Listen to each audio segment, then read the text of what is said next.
The protection of human rights act 1993 செயல்பாட்டுக்கு வந்தது 28th September 1993. ஆக்டோட object என்ன அப்படின்னா, நேஷனல் லெவலில் ஒரு ஹியூமன் ரைட்ஸ் கமிஷன் வந்து கான்ஸ்டியூட் பண்ணணும், ஸ்டேட் லெவல்லையும் state human rights commission constitute பண்ணணும், தென் ஹியூமன் ரைட்ஸை பெட்டராக ப்ரொடெக்ட் பண்ணணும் அப்படிங்கிற நோக்கத்துக்காக ஹியூமன் ரைட்ஸ் கோர்ட்ஸ் வந்து எஸ்டாப்ளிஷ் பண்ணணும். இது வந்து இந்த சட்டத்தோட நோக்கம். இது தொடர்புபட்ட மற்ற இன்சிடென்டலான மேட்டர்ஸ் எல்லாத்துக்குமான ஒரு சட்டம் இது.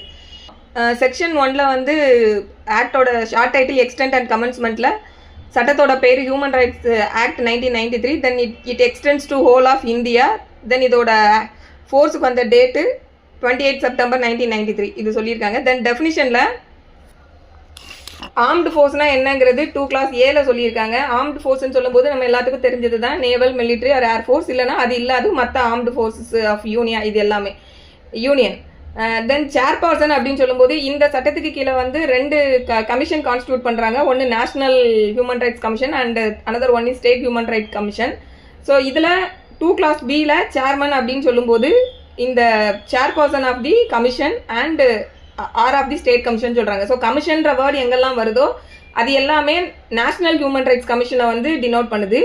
ஸ்டேட் கமிஷனை வந்து ஸ்டேட் கமிஷன் அப்படின்னு தான் சொல்லியிருக்காங்க. ஸோ வெறும் கமிஷன் அப்படின்னாங்கன்னா அது நேஷனல் ஹியூமன் ரைட்ஸ் கமிஷனை வந்து டினோட் பண்ணுறாங்க. தென் 2 class Bல சீஃப் கமிஷனர் அப்படிங்கிறது வந்து யாரை சொல்கிறாங்கன்னா, chief commissioner for person with disability referred to in subsection 1 of section 74 of rights of person with disability act 2016. Then commission அப்படின்னு சொல்லும்போது national human rights commission which is constituted under section 3, இதுதான் வந்து commission. தென் 2D தான் ரொம்ப முக்கியமான definition. இதில் human ரைட்ஸ்னால் என்ன அப்படிங்கிறத டிஃபைன் பண்ணுறாங்க. So human rights means the right relating to life, liberty, equality and dignity of the individual guaranteed by the constitution are embodied in the international covenant and enforceable by courts in India. So human ரைட்ஸ்ன்னு சொல்லும்போது life, liberty, equality, dignity இந்த 4 வேர்டையுமே அப்படியே memory பண்ணிவிடுங்க. ஏன்னா இந்த வார்த்தைகளில் எதையாவது ஒன்றை வந்து விட்டுட்டு இல்லை இது கூட எக்ஸ்ட்ரா ஒரு வார்த்தையை போட்டு இதில் எது ஹியூமன் ரைட் அப்படிங்கிற மாதிரிலாம் ப்ரீவியஸ் கொஸ்டினில் கேட்டிருக்காங்க. ஸோ இங்கே வந்து 2D ஹியூமன் ரைட்ஸ், அதில் மொத்தம் 4 வார்த்தைகள் சொல்லியிருக்காங்க: life, liberty, equality and dignity. So இந்த 4 விஷயங்களும் ஸோ இது வந்து ஒரு இண்டிவிஜுவலுக்கு கான்ஸ்டியூஷனால் கேரண்டி பண்ணப்பட்டிருக்கணும். அதுதான் ஃபர்ஸ்ட் சொல்கிறாங்க. Human rights means the right relating to life, liberty, equality and dignity of the individual guaranteed by the constitution are embodied in the international covenant and enforceable by courts in India. So இது என்ன second பார்ட்டில் வந்து என்ன சொல்கிறாங்க அப்படின்னா, international கோவனன்ஸில் சொல்லியிருந்து நம்மளோட Indian கோர்ட்ஸில் அதுக்கு என்ஃபோர்ஸபிலிட்டி இருந்ததுன்னா அதுவுமே வந்து ஹியூமன் ரைட்ஸுக்கு கீழே வரும் அப்படிங்கிறத சொல்கிறாங்க. ஸோ இப்போ இன்டர்நேஷ்னல் கோவனன்ஸை பேஸ் பண்ணி தான் நமக்கு நிறைய நம்மளோட கான்ஸ்டிடியூஷனில் பார்த்தோம்னா ஆர்டிகிள் 14, 19 அண்ட் 21 இதெல்லாம் பார்த்தோன்னா நிறைய இன்டர்நேஷ்னல் கோவனன்ஸை வந்து பேஸ் பண்ணி நிறைய இன்டர்பிரிட்டேஷன்ஸ் வந்து நமக்கு கொண்டு வந்திருப்பாங்க. ஸோ இன்டர்நேஷ்னல் கோவனன்ஸ்னு சொல்லும்போது இன்டர்நேஷ்னல் கோவனன்ஸாவோ இல்லை கன்வென்ஷனாவோ இருந்தால் மட்டும் பத்தாது. அதில் இந்தியா வந்து ஒரு சிக்னேட்டரியாக இருந்து நம்ம அந்த கோவனன்ட்டை வந்து நம்ம ராட்டிஃபை பண்ணியிருக்கோம் அப்படின்னு சொல்லும்போது அந்த ராட்டிஃபிகேஷனை பேஸ் பண்ணி நம்ம டொமஸ்டிக் லாவில் அது தொடர்புப்பட்டு நம்ம டொமஸ்டிக் லா கொண்டு வந்துருக்கோங்கும் போது அதை வந்து நம்ம கோர்ட்டில் வந்து அது அப்ளிகபிள் ஆகும். ஸோ இதை வந்து நமக்கு சில நேரங்களில் வந்து சில இன்டர்நேஷ்னல் கோவனன்ட் இருக்குது, பட் இந்தியாவில் வந்து நம்ம இன்னும் அதை பேஸ் பண்ணி நம்ம இங்கே வந்து டொமஸ்டிக் லாவாக எதுவும் எனாக்ட் பண்ணலை. ஆனால் கூட நம்மளோட அபெக்ஸ் கோர்ட்ஸ் வந்து என்ன சொல்கிறாங்க அப்படின்னா, ஆல்ரெடி அந்த இதில் வந்து நம்ம சிக்னேட்டரியாக இருந்து நம்ம ராட்டிஃபை பண்ணியிருப்போம், பட் அதை பேஸ் பண்ணி நம்ம இங்கே வந்து நமக்கு வந்து ஒரு டொமஸ்டிக் லாவை வந்து கொண்டு வரல. பட் அதில் அந்த ஒரு பர்டிகுலர் விஷயம் வந்து நம்ம நாட்டில் ஒரு பிரச்சனையாக வருது அப்படிங்கும்போது நம்மளோட இந்தியன் கான்ஸ்டிடியூஷனோ இல்லை நம்ம நாட்டு சட்டங்கள் அந்த விஷயங்களுக்கு செயல்படுத்துறதுல தடையா இல்லாம இருந்தது அப்படின்னா நம்ம அந்த கோவனன்ட்ல இருக்கக்கூடிய விஷயங்களை இன்னும் நம்ம டொமஸ்டிக் லாவா கொண்டு வரலன்னா கூட we can apply it அப்படிங்கறத வந்து சொல்லியிருக்காங்க. ஸோ இதுக்கு வந்து ரொம்ப முக்கியமான நமக்கு ரொம்ப பரிச்சயமான ஒரு ஜட்ஜ்மெண்ட்டை நம்ம இதுக்கு எடுத்துக்கலாம். Vishaka versus state of Rajasthan. So இந்த கேஸ் வந்து நம்ம பாஷ் ஆக்டுக்கு தொடர்புப்பட்டது. ஸோ இந்த விசாகா கேஸ்ல வந்து ஒர்க் பிளேசஸில் விமனுக்கு செக்ஷுவல் ஹராஸ்மெண்ட்லேருந்து ப்ரொடெக்ட் பண்ணுறதுக்கு நமக்கு வந்து வெளிப்படையாக ஒரு சட்டம் கிடையாது. ஆனால் இந்தியா வந்து என்ன பண்ணியிருப்பாங்க அப்படின்னா, convention on the elimination of all forms of discrimination against women, CEDAW அப்படின்னு சொல்லக்கூடிய ஒரு கன்வென்ஷன். இந்த கன்வென்ஷனில் வந்து இந்தியா வந்து சிக்னேட்டரியாக இருந்திருப்பாங்க. பட் இந்த கன்வென்ஷனை பேஸ் பண்ணி இந்த சிடான்னு சொல்லக்கூடிய இது வந்து இன்டர்நேஷனல் கன்வென்ஷன் தான். ஸோ இந்த கன்வென்ஷன்ல நம்ம சிக்னேட்டரியா இருந்திருக்கோம். இந்த கன்வென்ஷன்ல வந்து ஒர்க் பிளேசஸ்ல வந்து விமனுக்கு அகைன்ஸ்டான ஹராஸ்மெண்ட்டுக்கு இப்போ நடக்கக்கூடாதுங்கிறதெல்லாம் அந்த கன்வென்ஷன்ல சொல்லியிருக்காங்க. பட் அதை பேஸ் பண்ணி நம்ம டொமஸ்டிக்ல எதுவுமே இல்லை. அப்போ வந்து விசாகா கேஸ் ஃபர்ஸ்ட் டைம் வந்து இந்த விசாகா ஸ்டேட் ஆஃப் ராஜஸ்தான் இந்த கேஸ்ல 1997ல சுப்ரீம் கோர்ட் வந்து இதை சொல்றாங்க. ஸோ ஒரு இந்தியன் கோர்ட் வந்து எப்பெல்லாம் வந்து ஒரு இன்டர்நேஷனல் லாவுக்கு வந்து எஃபெக்ட் கொடுக்கலாம் அப்படின்னு பார்த்தோம்னா, Indian courts can give effect to the international laws. அது எப்பன்னா நம்மளோட கான்ஸ்டியூஷனோட அது இன்கன்சிஸ்டண்டா இருக்கக்கூடாது, நம்மளோட டொமஸ்டிக் லாவோட இன்கன்சிஸ்டன்ஸா வந்து அது இருக்கக்கூடாது. அப்படி இருக்கும்போது நமக்கு எக்ஸ்பிளிசிட்டா அந்த இன்டர்நேஷனல் கோவனன்ட்ல சொல்லியிருக்கக்கூடிய விஷயங்கள் நம்ம நாட்டில் சட்டமா இல்லைன்னா கூட we can adopt the international கன்வென்ஷன்றது இந்த ஜட்மெண்ட் வந்து இந்த கேஸ்ல வந்து அதை தான் அப்ளை பண்ணியிருப்பாங்க. தென் அதை பேஸ் பண்ணி தான் நமக்கு அந்த விசாகா கைட்லைன் அப்படிங்கறத வந்து அந்த கேஸ்ல வந்து சுப்ரீம் கோர்ட் கொடுத்துருப்பாங்க. ஸோ அந்த கைட்லைன்ஸ் வந்து நம்ம ஆர்டிகல் 141க்கு கீழே என்ஃபோர்ஸபிலிட்டி வந்து இந்தியா ஃபுல்லா சுப்ரீம் கோர்ட் கொடுக்கக்கூடிய ஜட்மெண்ட்ஸ் வந்து 141க்கு கீழே வரும்போது இந்தியாவுக்கு ஃபுல்லா அப்ளிகபிலிட்டி இருக்கும். எப்போ வரைக்கும் அப்படின்னா கவர்மெண்ட் வந்து அதுக்கு கீழே கரெக்டான லாவை வந்து எனாக்ட் பண்ற வரைக்கும் அதுக்கே வந்து ஆக்டுக்கான என்ஃபோர்ஸபிலிட்டி இருக்கும். ஸோ இதெல்லாம் நமக்கு தெரிஞ்ச விஷயம். தென் அடுத்து 2E ஹியூமன் ரைட்ஸ் கோட் அப்படின்னா human right code specified under section 30ல தான் வந்து ஹியூமன் ரைட்ஸ் கோட் சொல்லியிருக்காங்க, அதுதான். தென் 2F இதுவும் வந்து முக்கியமான ஒரு டெஃபினிஷன். இன்டர்நேஷனல் கோவனன்ஸ்னா என்ன அப்படிங்கிறது. ஏன்னா 2Dல வந்து எதெல்லாம் ஹியூமன் ரைட்ஸ்னு சொல்லும் போது அதுல இன்டர்நேஷனல் கோவனன்ஸ்ல என்ஃபோர்ஸபிலிட்டி இந்தியன் கோர்ட்ல என்ஃபோர்ஸபிலிட்டி இருக்கக்கூடியது எல்லாமே இன்டர்நேஷனல் கோவனன்ஸ்ன்றது சொல்லியிருக்காங்க. அப்போ இன்டர்நேஷனல் கோவனன்ட்னா என்ன அப்படிங்கிறது நமக்கு தெரியணும். அது 2Fல சொல்லியிருக்காங்க. இங்க என்ன சொல்றாங்கன்னா means the international covenant on civil and political right and the international covenant on economic, social and cultural right adopted by the General Assembly of the United Nations on 16th December 1996. So இந்த 16th December 1996ல united நேஷனோட general அசம்பிளினால adopt பண்ணப்பட்ட இந்த ரெண்டு international கோவனன்ஸையும் international கோவனன்ஸ்னு first சொல்றாங்க. ரெண்டு என்னன்னா covenant on civil and political rights and the international covenant on economic, social and cultural rights. So இந்த ரெண்டும். இதுக்கு அப்புறமா என்ன சொல்றாங்கன்னா and such other covenants and conventions adopted by the General Assembly of the United Nations as this central government may by notification specify.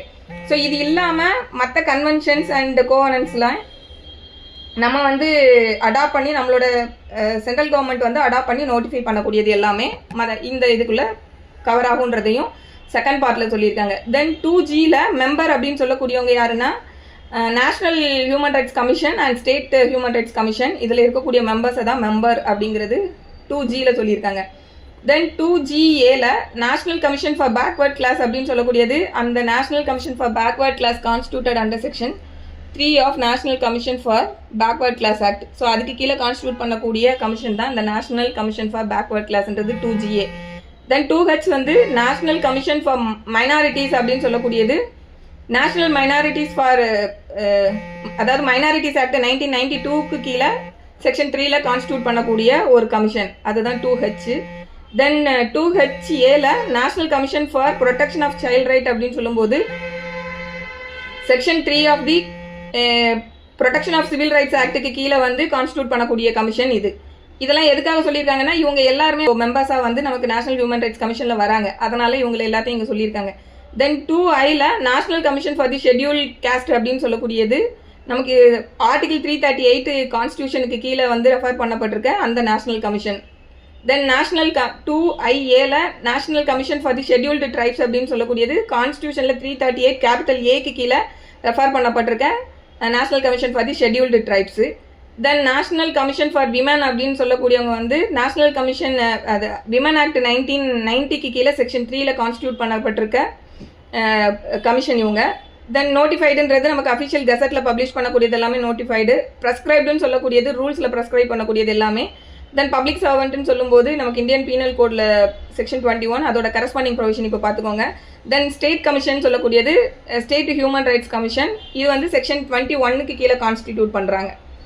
So இதெல்லாமே வந்து சொல்லக்கூடியது section 2. Section 2வை பொறுத்த வரைக்கும் இந்த ரெண்டு டெஃபினேஷன் மட்டும் செக்ஷனோட மனப்பாடம் பண்ணிருங்க. 2D 2 class D and 2 class F. Human ரைட்ஸ்னா என்ன, இன்டர்நேஷனல் கோவனன்ட்னா என்ன, இந்த ரெண்டும். தென் சாப்டர் 2ல செக்ஷன் 3ல நேஷனல் ஹியூமன் ரைட்ஸை வந்து கான்ஸ்டியூஷன் ஆஃப் நேஷனல் ஹியூமன் ரைட்ஸை வந்து சொல்லியிருக்காங்க. இதில் வந்து யாரெல்லாம் இருப்பாங்க அப்படின்னா இது யார் எஸ்டாப்ளிஷ் பண்ணணும் அப்படின்னா சென்ட்ரல் கவர்மெண்ட் வந்து இதை வந்து எஸ்டாப்ளிஷ் பண்ணணும் அப்படிங்கிறது ஃபஸ்ட்டு. தென் இதில் யாரெல்லாம் கன்சிஸ்ட் ஆகியிருப்பாங்க அப்படின்னா சேர்பர்சனாக யார் இருப்பாங்க அப்படின்னா சுப்ரீம் கோர்ட்டோட சீஃப் ஜஸ்டிஸாக இருந்தவங்க இல்லைனா சுப்ரீம் கோர்ட்டோட ஜட்ஜாக இருந்தவங்க அவங்க தான் சேர்பர்சனாக இருப்பாங்க. தென் அதுக்கப்புறமா இதில் மெம்பர்ஸ் யாரெல்லாம் மொத்தம் இதில் வந்து டோட்டலாக 13 பேர் இருக்காங்க. அதில் சேர்பர்சன் வந்து சுப்ரீம் கோர்ட்டோட சீஃப் ஜஸ்டிஸ் இல்லைனா சுப்ரீம் கோர்ட்டோட ஜட்ஜாக இருந்தவங்க. தென் ஒரு மெம்பர் வந்து சுப்ரீம் கோர்ட்டோட ஜட்ஜாக இப்போ ப்ரெசென்ட்டில் இருக்கிறவங்க இல்லைனா இருந்தவங்க அந்த மாதிரி இருக்கக்கூடியவங்க 1 மெம்பர். தென் அனதர் மெம்பரை பொறுத்த வரைக்கும் சீஃப் ஜஸ்டிஸ் ஆஃப் ஹைகோர்ட்டாக இருந்தவங்க இல்லை இருக்கக்கூடியவங்க. So 1 member who is has been the chief justice of high court இவங்க. தென் இது இல்லாமல் அதுக்கப்புறமா ஒரு 3 மெம்பர்ஸ். இந்த 3 மெம்பர்ஸில் அட்லீஸ்ட் ஒருத்தங்க வந்து விமனாக கண்டிப்பாக இருக்கணும். தென் இவங்களுக்கு வந்து having special knowledge or practical experience in matter relating to human ரைட்ஸ்ன்னு சொல்லியிருக்காங்க. ஸோ ஸ்பெஷல் நாலேஜ் இல்லைனா இவங்களுக்கு அதுலேருந்து அந்த ஹியூமன் ரைட்ஸ் ரிலேட்டடான ஏரியாவில் ஏற்கனவே ப்ராக்டிக்கல் எக்ஸ்பீரியன்ஸ் இருக்கிற மாதிரியான ஒரு 3 நபர்கள், அதில் ஒருத்தங்க கண்டிப்பாக விமனாக இருக்கணும் அப்படிங்கிறது. தென் அடுத்து national commission for backward class, national commission for minorities, national commission for protection of civil rights, national commission for the schedule caste, national commission for schedule tribes and the National Commission for Women and the Chief Commissioner for Person with Disabilities. So இதில் இருக்கக்கூடிய எல்லா சேர்பர்சன்ஸும் இதில் வந்து மெம்பர்ஸாக வந்து இருப்பாங்க. So இதை வந்து class 3ல வந்து சொல்லியிருக்காங்க, 3 கிளாஸ் 3ல சொல்லியிருக்காங்க. தென் இவங்க இல்லாது ஒரு செக்ரட்டரி ஜெனரல் அப்படின்னு சொல்லக்கூடியவங்க வந்து இதில் கான்ஸ்டியூட் பண்ணப்பட்டிருப்பாங்க. இந்த செக்ரட்டரி ஜெனரல் வந்து யாராக இருக்கணும்னா chief executive officer of the கமிஷனாக வந்து இந்த செக்ரட்டரி ஜெனரல் தான் chief executive officer of the கமிஷனாக வந்து செயல்படுவாங்க. ஸோ இவங்க வந்து யாருக்கோட கண்ட்ரோலில் செயல்படுவாங்க அப்படின்னா subject to the control of the chairperson அப்படின்றத சொல்லியிருக்காங்க. இவங்களோட டியூட்டி என்னன்னா இவங்க அட்மினிஸ்ட்ரேட்டிவ் அண்ட் ஃபினான்ஷியல் பவர் இவங்ககிட்ட இருக்கும், ஜுடிஷியல் ஃபங்க்ஷன் வந்து இவங்ககிட்ட இருக்காது. தென் அடுத்து இவங்களுக்கு வந்து ரூல் மேக்கிங் பவரும் வந்து இவங்ககிட்ட இருக்காது. 40 கேபிட்டல் பியில் வந்து ரூல் மேக்கிங் பவர் வந்து ஒரு ரூல் மேக்கிங் பவர் வந்து சொல்லியிருக்காங்க. ஸோ அந்த ரூல் மேக்கிங் பவர் வந்து இவங்களுக்கு இருக்காது. தென் அடுத்து கிளாஸ் 5 பொறுத்த வரைக்கும் இதோட ஹெட் குவார்ட்டர்ஸ் எங்கே இருக்கும் அப்படின்னா டெல்லியில் இருக்கும் அப்படிங்கிறது இதில் சொல்லியிருக்காங்க. தென் இந்த கமிட்டி வந்து சென்ட்ரல் கவர்மெண்ட்டோட அப்ரூவல் வாங்கிட்டு திருப்பி இந்த ஹெட் குவார்ட்டர்ஸ்னு சொல்லக்கூடிய இடம் இல்லாது வேறு ஏதாவது இடங்களில் கூட கமிஷனை வந்து வேறு கமிஷனை வந்து எஸ்டாப்ளிஷ் பண்ணணும்னா இவங்க பண்ணிக்கலாம். அதர் தேன் தி கமிஷன் எஸ்டாப்ளிஷ்ட் இன் டெல்லி, அதை தாண்டி வேறு இடங்களில் கூட அவங்க கமிஷன் வந்து கான்ஸ்டியூட் பண்ணிக்கலாம்னு சொல்லக்கூடியது கிளாஸ் 5. ஸோ இதெல்லாம் வந்து இருக்கக்கூடியது செக்ஷன் 3. செக்ஷன் 3 ரொம்ப முக்கியம். அதில் இருக்கக்கூடியவங்க யார் யார் மெம்பர்ஸ் எத்தனை பேர் இருக்காங்கங்கிறது பார்த்துக்கோங்க. தென் இதில் இருக்கக்கூடியவங்கள அப்பாயிண்ட் பண்ணணும்னா இதுக்கு தனியாக வந்து ஒரு கமிட்டியில் யாரெல்லாம் இருப்பாங்க அப்படின்னு பார்த்தோம்னா Prime Minister, Speaker of the House of People, then Minister in charge of the Ministry of Home Affairs in the Government of India, Leader of the Opposition in the House of the People, Leader of the Opposition in the Council of States, Deputy Chairman of the Council of States. So இவங்க எல்லாரும் இருக்கக்கூடிய ஒரு committee. இந்த கமிட்டியோட ரெக்கமெண்டேஷனை base பண்ணி தான் நம்ம section 3ல உள்ள chairperson and மெம்பர்ஸை வந்து அப்பாயிண்ட் பண்ண முடியும். யார் அப்பாயிண்ட் பண்ணுவாங்க அப்படின்னா பிரசிடென்ட் வாரண்ட் இஷ்யூ பண்ணுறதன் மூலமாக அப்பாயிண்ட் பண்ணுவாங்க. ஸோ இது வந்து செக்ஷன் 4. தென் இந்த ப்ரொவைடரில் என்ன சொல்லியிருக்காங்க அப்படின்னா provided further that no sitting judge of the Supreme Court or sitting judge of the High Court shall be appointed except after consultation with the Chief Justice of India. So Chief Justice of India-வை consult பண்ணாமல் supreme கோர்ட்டோட sitting ஜட்ஜையோ இல்லை ஹைகோர்ட்டோட sitting chief ஜஸ்டிஸையோ வந்து இவங்களை chief justice of இந்தியாவை கன்சல்ட் பண்ணாமல் அப்பாயிண்ட் பண்ணக்கூடாது. ஸோ அப்படிங்கிறது ப்ரொவைடரில் சொல்லியிருக்காங்க.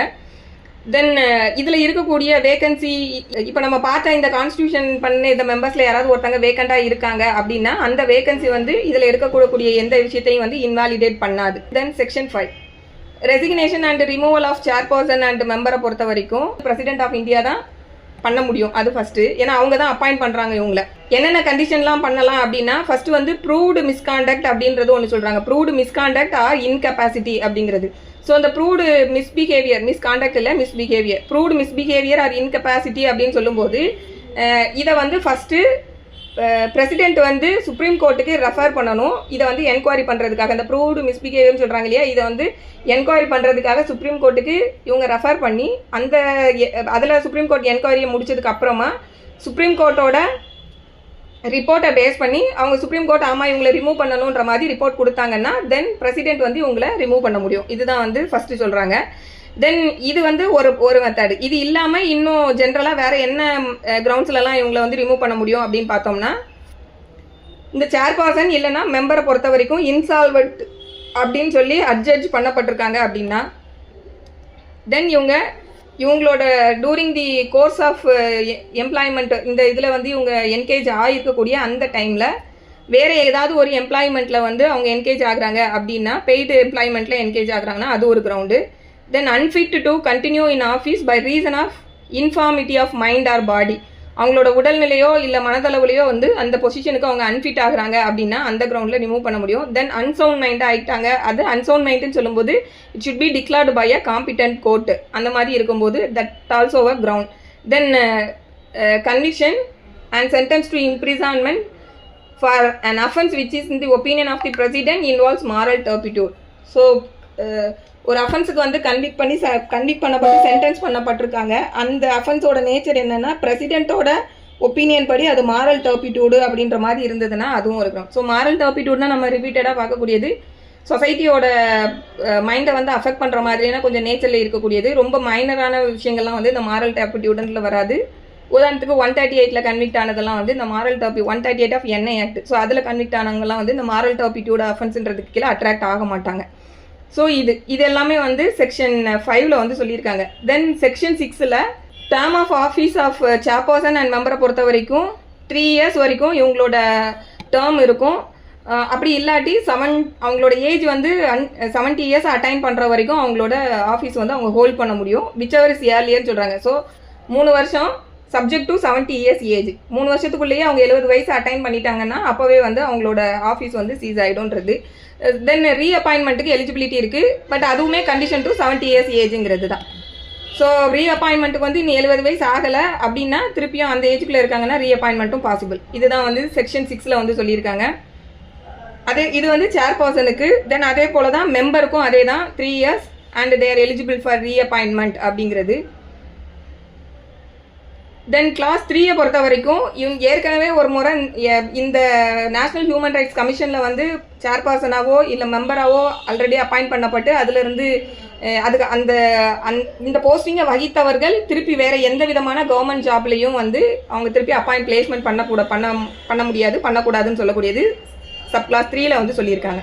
ஸோ அவங்க வந்து ineligible for further employment under the government of India or under the government of any state. So state கவர்மெண்ட்டாக இருக்கட்டும், சென்ட்ரல் கவர்மெண்ட்டாக இருக்கட்டும், வேறு எந்த விதமான கவர்மெண்ட் ரிலேட்டடான போஸ்டிங்கில் வந்து அவங்களுக்கு வந்து அப்பாயின்மெண்ட் பண்ண முடியாது. ஸோ அதுக்கு ineligible. ஸோ இதெல்லாம் சொல்லக்கூடியது செக்ஷன் 6.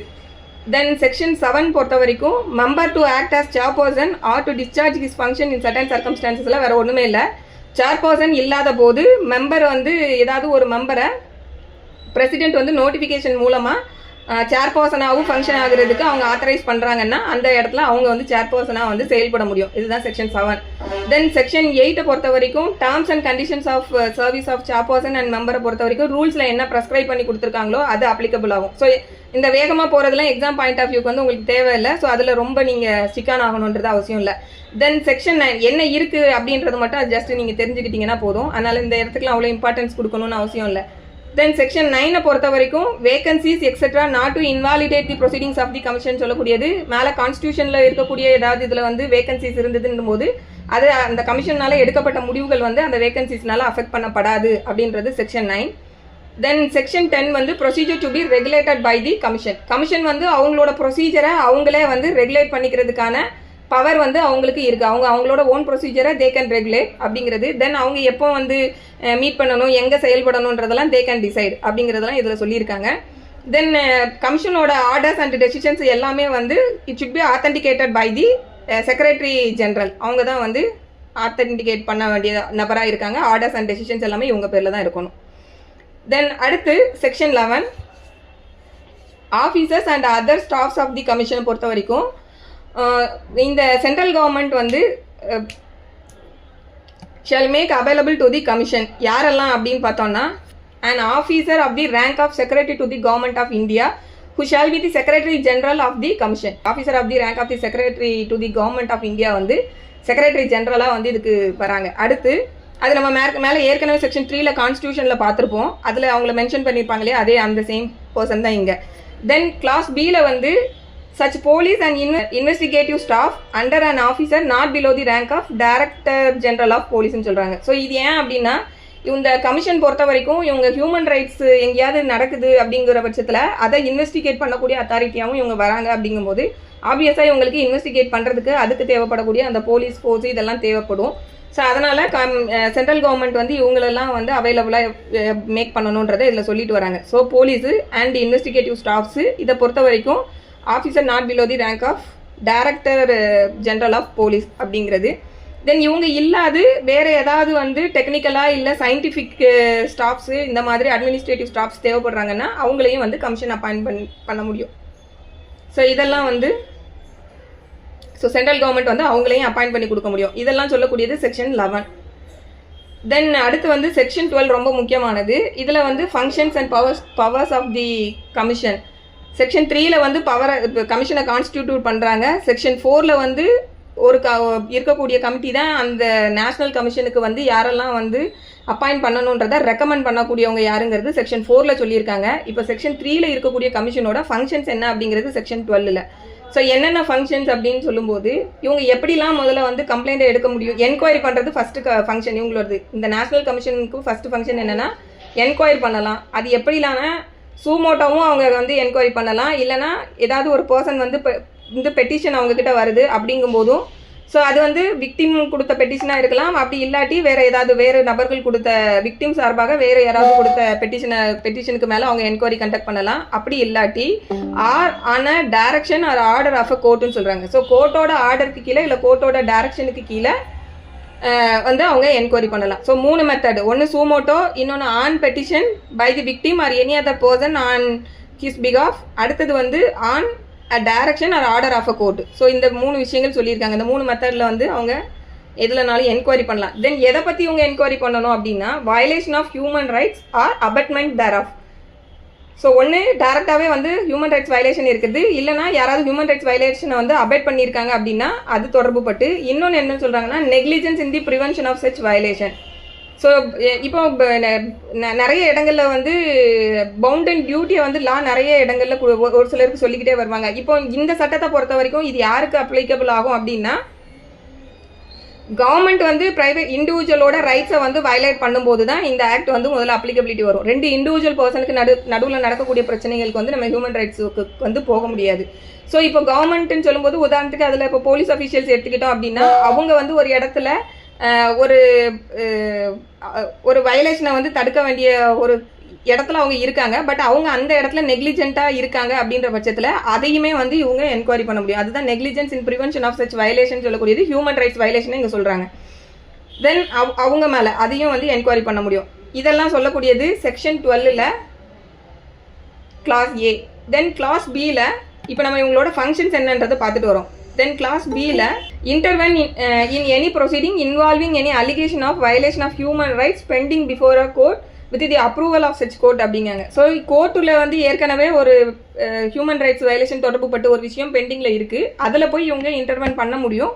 பட் அதுக்கு கண்டிஷன் என்னென்னா with the approval of the court அப்படிங்கிறது. ஸோ இது தென் அடுத்து சில இடங்களுக்கு வந்து இவங்க விசிட் பண்ணுறதுக்கான ஃபங்க்ஷனை வந்து இவங்க பண்ண முடியும். என்னெல்லாம் அப்படின்னு பார்த்தோம்னா ஸோ ஜெயிலையும் அதே போல் மற்ற other institution of the central state கவர்மெண்ட்டோட மற்ற இன்ஸ்டிடியூஷன்ஸ். ஸோ இந்த இன்ஸ்டிடியூஷன் அப்படின்னு சொல்லும்போது எங்கே வந்து பீப்புளை வந்து டிடைன் பண்ணி வச்சுருக்காங்களோ இல்லை லாட்ஜ் பண்ணியிருக்காங்களோ அது என்ன நேச்சரில் வந்து டிடென்ஷன் ஆர் லாட்ஜுன்னு சொல்லும்போது ட்ரீட்மெண்ட்டுன்ற நேச்சருக்காக இல்லை ரிஃபர்மேஷன்ற நேச்சருக்காக இல்லை ப்ரொடெக்ஷன்ற நேச்சரில். ஸோ இந்த 3 நேச்சரில் எங்கெல்லாம் வந்து பர்சன்ஸை டிடென்ஷன் ஆர் லாட்ஜ் பண்ணியிருக்காங்களோ அந்த இடங்கள்லாம் போயிட்டு இவங்க விசிட் பண்ண முடியும். அதுக்குள்ள வந்து ஜெயிலும் வந்து இன்க்ளூட் ஆகும். ஸோ இது என்ன பர்பஸுக்காக இவங்க இந்த விசிட்டை பண்ண முடியும் அப்படின்னா for the study of living condition of the inmates thereof and make recommendations thereon to the government. So அங்கே அந்த இன்மேட் அந்த இடங்கள்ல அவங்க இருக்கக்கூடிய அந்த லிவிங் கண்டிஷன் என்ன மாதிரி இருக்குது அப்படிங்கிறத பார்க்கறதுக்காகவும் அது தொடர்புப்பட்ட ரெக்கமெண்டேஷன்ஸை கவர்மெண்ட்டுக்கு வந்து கொடுக்கறதுக்காகவும் இந்த பர்பஸ்க்காக இவங்க விசிட் பண்ணலாம் அப்படிங்கிறது. தென் அடுத்து ரிவ்யூ பவர் இருக்குது. ரிவ்யூ அப்படின்னு சொல்லும்போது protection of human rights and recommendation. So human ரைட்ஸை ப்ரொடெக்ட் பண்ணுறதுக்கு என்னென்ன சேஃப்கார்ட்ஸ்லாம் நம்ம எடுக்கணும் அப்படின்றது தொடர்பு பட்டு, அதாவது இப்போ வேறு சில சட்டங்களில் வந்து ஏதாவது இப்போ நம்ம சட்டங்களில் ஏதாவது ஒரு நிறைய நம்ம சட்டங்கள் பார்க்குறோம், அதில் ஏதாவது ஒரு ப்ரொவிஷன்ஸ் வந்து ஹியூமன் ரைட்ஸ் தொடர்பு பட்டது வந்து இப்போ நம்ம பிஎன்டபிள்யூஎஸ்லாம் எடுத்துக்கிட்டோம்னா அங்கே அரெஸ்ட் சம்மந்தப்பட்டதெல்லாம் வரும். ஸோ அரெஸ்டெல்லாம் நம்ம எடுத்தோம் அப்படின்னா அவங்களோட பர்சன் லைஃப் அண்ட் லிபர்ட்டியை வந்து கட்டைல் பண்ணக்கூடிய ஒரு ப்ராசஸ் தான் அங்கே நடக்குது. அப்போ அந்த ப்ரொசீஜர் வந்து கரெக்டாக ப்ரொசீஜர் எஸ்டாப்ளிஷ்டு பை லா, நம்ம கான்ஸ்டியூஷனுக்கு கீழே ப்ரொசீஜர் எஸ்டாப்ளிஷ்டு பை லா வருதா அப்படின்றது. ஸோ இந்த மாதிரி எங்கெல்லாம் வந்து மனிதர்களோட ஹியூமன் ரைட்ஸ் எந்தெந்த இடங்கள் தொடர்பு பட்டு என்னென்ன சட்டங்கள்லாம் வருதோ அந்த சட்டங்களில் இருக்கக்கூடிய ஏதாவது ஒரு ப்ரொவிஷனை பார்க்கும்போது அது ஹியூமன் ரைட்ஸை வயலேட் பண்ணுற மாதிரி அந்த ப்ரொவிஷன் ஏதாவது இருக்குது அப்படின்னும் போது அவங்க அதெல்லாம் வந்து ரிவ்யூ பண்ணுறதுக்கான பவர்ஸும் இவங்களுக்கு இருக்குது. ஸோ தென் இது தொடர்புப்பட்ட ரெக்கமெண்டேஷன்ஸையும் வந்து கவர்மெண்ட்டுக்கு வந்து இவங்களால கொடுக்க முடியும் எஃபெக்டிவ் இம்ப்ளிமெண்டேஷனுக்காக. தென் அடுத்து review the factors including act of terrorism அப்படின்னு சொல்கிறாங்க. ஸோ இது வந்து தீவிரவாதமான இந்த வன்முறையான செயல்கள் இது தொடர்புப்பட்ட விஷயங்களை வந்து இவங்க ரிவ்யூ பண்ணணும். இது எதுக்காக அப்படின்னா தீவிரவாதம் இந்த டெரரிஸ்ட் ஆக்டிவிட்டிஸ் எல்லாம் பார்க்கும்போது மனித உரிமையை வந்து பாதிக்கிற மாதிரியான விஷயங்களா இருக்கும். ஸோ இது தொடர்புப்பட்ட விஷயங்களை இதை வந்து நிறுத்துறதுக்கு, இதை தடுத்து நிறுத்துறதுக்கும், இதை வந்து மறு ஆய்வு ரிவ்யூ பண்ணுறதுக்கும், ஸோ அதற்கான ரெமடி என்ன அப்படிங்கிறதெல்லாம் வந்து ரிவ்யூ பண்ணுறதுக்கான பவர்ஸ் வந்து இவங்களுக்கு இருக்குது. இதை சொல்லக்கூடியது இந்த கிளாஸ் ஈல. தென் அடுத்து இன்டர்நேஷ்னல் ட்ரீட்டிஸ் இந்த விஷயங்கள் எல்லாம் வந்து ரெக்கமெண்டேஷன் பண்ணலாம், நமக்கு வந்து இம்ப்ளிமெண்ட் பண்ணுறதுக்கான ரெக்கமெண்டேஷன் பவர் இவங்ககிட்ட இருக்குது. Then undertake and promote research in the field of human rights, இது வந்து ரிசர்ச் வந்து பண்ணலாம். தென் அடுத்து spread human right literacy among various sections. So human right தொடர்புப்பட்ட இந்த அறிவை வந்து எல்லா செக்ஷனில் இருக்கக்கூடிய சொசைட்டியில் இருக்கக்கூடிய பீப்புளுக்கும் கொண்டு போய் சேர்ப்பதற்காக அதை ஸ்ப்ரெட் பண்ணக்கூடிய விஷயங்களை அவங்க பண்ணலாம். தென் இப்போ அவேர்னஸை வந்து ப்ரொமோட் பண்ணலாம். இதெல்லாம் சொல்லக்கூடியது இந்த ஹெச்சில் சொல்லியிருக்காங்க. தென் அடுத்து என்ஜிஓஸோட சேர்ந்து அவங்க கூட கோஆர்டினேட் பண்ணி அவங்களும் இந்த ஃபீல்டில் ஒர்க் பண்ணுறதுக்கு அவங்கள என்கரேஜ் பண்ணணும், அதுவும் இவங்களோட ஒரு ஃபங்க்ஷன். இது இல்லாது ஹியூமன் ரைட்ஸ் ப்ரொடெக்ஷனுக்காக வேறு என்னென்ன ஃபங்க்ஷன்ஸ்லாம் வந்து இட் இஸ் டீம்டு நெசசரின்னு நமக்கு தோணுதோ அந்த ஃபங்க்ஷன்ஸையும் வந்து இவங்க பெர்ஃபார்ம் பண்ணலாம். இதெல்லாம் தான் செக்ஷன் 12ல் இவங்களோட ஃபங்க்ஷன்ஸ் ஆஃப் கமிஷன் அப்படின்றதுல சொல்லியிருக்காங்க. தென் செக்ஷன் 13 12 ரொம்ப முக்கியம், இதை பார்த்துக்கோங்க. தென் section 13 powers relating to enquiries. என்னென்ன பவர்ஸ்லாம் இவங்களுக்கு இருக்குது அப்படின்னா, எப்போவுமே ஒரு கமிஷனுக்கு வந்து இந்த மாதிரி என்கொயரி பவர்லாம் கொடுக்காங்க அப்படின்னா அவங்களுக்கு சிவில் ப்ரொசீஜரில் கோடில் கொடுத்துருக்கக்கூடிய இதில் லிஸ்ட்டில் இருக்கக்கூடிய எல்லா பவர்ஸையுமே அவங்களுக்கு கொடுத்துருப்பாங்க. ஏன்னா ஒரு பர்சனை கூப்பிட்டு அவங்க விசாரிக்கணும், டாக்குமெண்ட்டை கொண்டு வந்து கொடுக்க சொல்லணும், டாக்குமெண்ட்டை பெரூஸ் பண்ணணும். தென் சில நபர்களை வந்து நேரடியாக வந்து கோர்ட்டுக்கு என்கொயரி நடக்கக்கூடிய இடத்துக்கு அவங்களால விசாரிக்க முடியாது. அந்த மாதிரி இருக்கக்கூடிய நபர்களுக்கு வந்து ஒரு கமிஷனை அப்பாயிண்ட் பண்ணி வேறு யாரையாவது போய் விசாரிச்சுட்டு வர சொல்லணும். ஸோ இது எல்லாமே வந்து ஒரு என்கொயரின்னு ஒன்று பண்ணணும்னாலே இது எல்லாமே நமக்கு வேணும். ஸோ அப்போ இங்கே இந்த கமிஷன் வந்து என்கொயரின்ற வேலையை பண்ணுறதுனால ஸோ இந்த இதில் சொல்லியிருக்கேன், இந்த summoning and enforcing the attendance of witness and examining on ஓத்துன்றதை பொறுத்தும், டிஸ்கவரி அண்ட் ப்ரொடக்ஷன் ஆஃப் டாக்குமெண்ட்டை பொறுத்தும், எவிடன்ஸை வந்து அஃபிடவிட் மூலமாகவே ரிசீவ் பண்ணுறதை பொறுத்தும், தென் வேறு ஏதாவது பப்ளிக் ரெக்கார்டு இல்லை அந்த ஆவணங்களை கொண்டு வந்து இவங்ககிட்ட கொண்டு வந்து சப்மிட் பண்ண சொல்கிறதுக்கும், கமிஷன் இஷ்யூ பண்ணுறதன் மூலமாக ஆணையரை நியமிக்கிறதன் மூலமாக டாக்குமெண்ட்ஸையோ இல்லை விட்னஸையோ வந்து எக்ஸாமின் பண்ணுறதுக்காகவும், தென் அடுத்து இது தொடர்புபட்டு மற்ற மேட்டர்ஸ் இந்த விஷயங்களில் எல்லாமே இந்த கமிஷன் பொறுத்த வரைக்கும் சிவில் ப்ரொசீஜர் கோடில் இருக்கக்கூடிய பவர்ஸ் வந்து இவங்களுக்கு இருக்கும். இதுதான் வந்து செக்ஷன் 13ல் சொல்லியிருக்காங்க.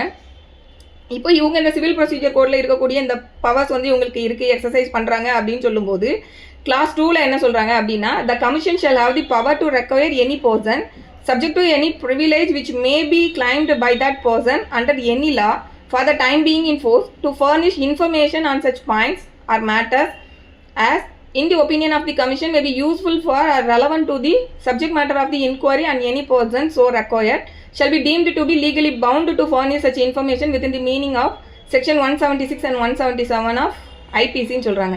ஸோ இந்த கமிஷன் வந்து இவங்களோட பவர்ஸை வந்து இது எக்ஸசைஸ் பண்ணும்போது எந்த நபர்கள்கிட்ட இருந்துனாலும் இவங்க வந்து இன்ஃபர்மேஷனை கொண்டு வந்து இவங்களுக்கு என்ன இன்ஃபர்மேஷன் தேவைப்படுதோ அதை வந்து எங்ககிட்ட சொல்லி இவங்க யாரை வேணும்னாலும் கால்ஃபர் பண்ணுறதுக்கான பவர்ஸ் வந்து இவங்களுக்கு இருக்குது. ஸோ அந்த மாதிரி இவங்க என்கொயரிக்காக யாரையாவது கூப்பிடுறாங்க அப்படிங்கும்போது அந்த யாரை வந்து இந்த கமிஷன் வந்து ரெக்வயர் பண்ணுதோ they shall be deemed to be legally bound to furnish such information சொல்றாங்க. ஸோ இவங்க யாரை கால்ஃபர் பண்றாங்களோ அவங்க கண்டிப்பா அவங்களுக்கு பவுண்ட் அண்ட் டியூட்டி என்ன இருக்குன்னா அவங்க போயிட்டு அந்த இன்ஃபர்மேஷனை இந்த கமிஷன் கிட்ட கண்டிப்பா கொடுக்கணும். ஸோ இந்த விஷயங்கள் தொடர்பு பட்டு செக்ஷன் 176 அண்ட் 177 இந்தியன் பீனல் கோடு வந்து அப்ளிகபிள் ஆகுங்க. ஸோ 176 அண்ட் 177 என்ன அப்படின்னா 176 வந்து punishment for omission to give information or notice. So இந்த மாதிரி இந்த கமிஷன் கூப்பிடும்போது அவங்க போயிட்டு அதுக்கு அந்த அவங்க கேட்கக்கூடிய விஷயங்கள் இன்ஃபர்மேஷனை சொல்லணும்னா அது ஒரு அஃபென்ஸு. தென் 177 பொறுத்த வரைக்கும் punishment for furnishing falls information. So இந்த 2 ப்ரொவிஷனையும் இங்கே சொல்லியிருக்காங்க. இங்கே இதில் முக்கியமாக பார்க்க வேண்டியது சப்ஜெக்ட் டு எனி ப்ரிவிலேஜ் அப்படிங்கிற வேர்டு இங்கே யூஸ் பண்ணியிருக்காங்க. ஸோ அப்போ இதுக்கு யாரை கூப்பிட்டாலும் அவங்க போயிட்டு அந்த இன்ஃபர்மேஷனை கொடுக்கணுங்கிறது மேண்டேட்ரி. பட் அதுக்கு எக்ஸப்ஷன் என்னன்னா ப்ரிவிலேஜ் இருந்ததுன்னா அந்த இடத்துல அவங்க மட்டும் எக்ஸ்க்ளூட் ஆவாங்க. ஸோ ப்ரிவிலேஜ் அப்படின்னு சொல்லும்போது நமக்கு எப்போவுமே தெரியும் செல்ஃப் இன்கிரிமினேஷன் இந்த மாதிரி இருந்ததுன்னா அந்த இடத்துல சொல்லணுன்றது அவசியம் கிடையாது. அதே போல் ப்ரொஃபஷனல் ப்ரிவிலேஜ் இருந்ததுன்னா அந்த இடத்துல ப்ரொஃபஷனல் ப்ரிவிலேஜ் இது எல்லாமே வந்து நம்ம எவிடன்ஸ் ஆக்டில் வந்து பார்த்துருப்போம். ஸோ யாருக்கெல்லாம் வந்து ப்ரிவிலேஜஸ் இருக்குது ஒரு விஷயத்த கோர்ட்டில் சொல்கிறதுக்கு நான் வந்து சொல்லணும்னு அவசியம் இல்லை அப்படின்ற அந்த ப்ரிவிலேஜ் வந்து அங்கே சொல்லியிருப்பாங்க. அதில் ஒரு ப்ரிவிலேஜ் தான் இந்த ப்ரொஃபஷனல் ப்ரிவிலேஜ்ன்றது. ஸோ இந்த மாதிரி ப்ரிவிலேஜுக்கு கீழே அவங்க அட்ராக்ட் ஆகுறாங்கங்கும்போது அவங்க வந்து அதை சொல்லணுங்கிறது அவசியம் கிடையாது. ஸோ இதெல்லாம் வந்து இந்த கிளாஸ் 2ல் சொல்லியிருக்காங்க. இப்போ உதாரணத்துக்கு ஒரு அட்வொகேட் கிட்ட போயிட்டு கிளைண்ட் சொன்னது அங்கே வந்து அந்த ப்ரிவிலேஜ் வந்து வரும். அப்போ அந்த மாதிரி ஒரு இப்போ இந்த என்கொயரியில் வந்து ஒரு அட்வொகேட்டை கூப்பிட்டு கேட்குறாங்க. அந்த அட்வொகேட் வந்து அது எனக்கும் கிளைண்ட்டுக்கும் நடுவில் உள்ள ப்ரிவிலேஜ் கம்யூனிகேஷன் நான் சொல்ல மாட்டேன்னு சொல்கிறது அவங்களுக்கு உரிமை இருக்குது. அந்த மாதிரி அதே போல் செல்ஃப் இன்கிரிமினேஷனுக்கு வருதுன்னா அந்த இடத்துல அவங்க வந்து எனக்கு செல்ஃப் இன்கிரிமினேஷன் என்ன பண்ணக்கூடாதுன்ற ப்ரிவிலேஜ் எனக்கு இருக்குது. ஸோ அந்த இடத்துல என்ன நீங்கள் கட்டாயப்படுத்த முடியாதுன்னு சொல்ல முடியும். ஸோ இதெல்லாம் தான் அதில் வருது. தென் அடுத்து கிளாஸ் 3 பொறுத்த வரைக்கும்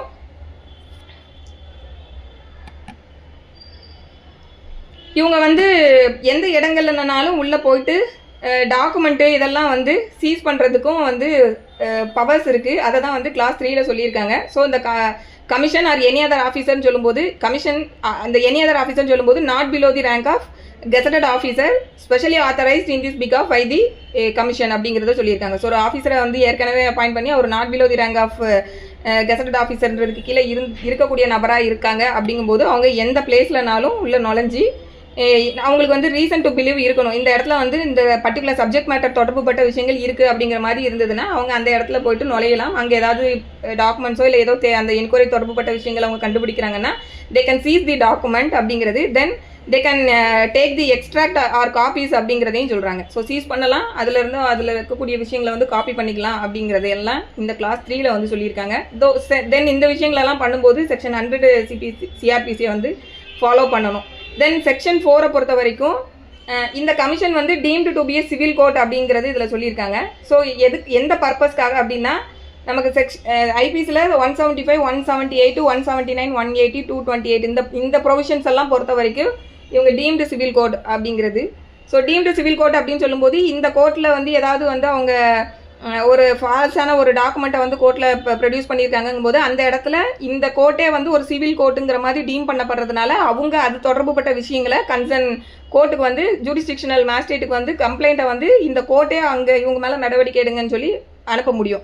ஸோ அந்த மாதிரியான சில விஷயங்கள்லாம் இந்த செக்ஷனுக்கு கீழே உள்ள விஷயங்களை பொறுத்த வரைக்கும் அவங்க வந்து டீம்டு சிவில் கோர்ட்டாகவும் வருவாங்க அப்படிங்கிறது இதில் சொல்லியிருக்காங்க. அதை தான் இந்த லாஸ்ட்டில் சொல்லியிருக்காங்க. Forward the case to the magistrate having jurisdiction to try the same and the magistrate to whom any such case is forwarded shall proceed to hear the complaint against the accused அப்படிங்கிறது.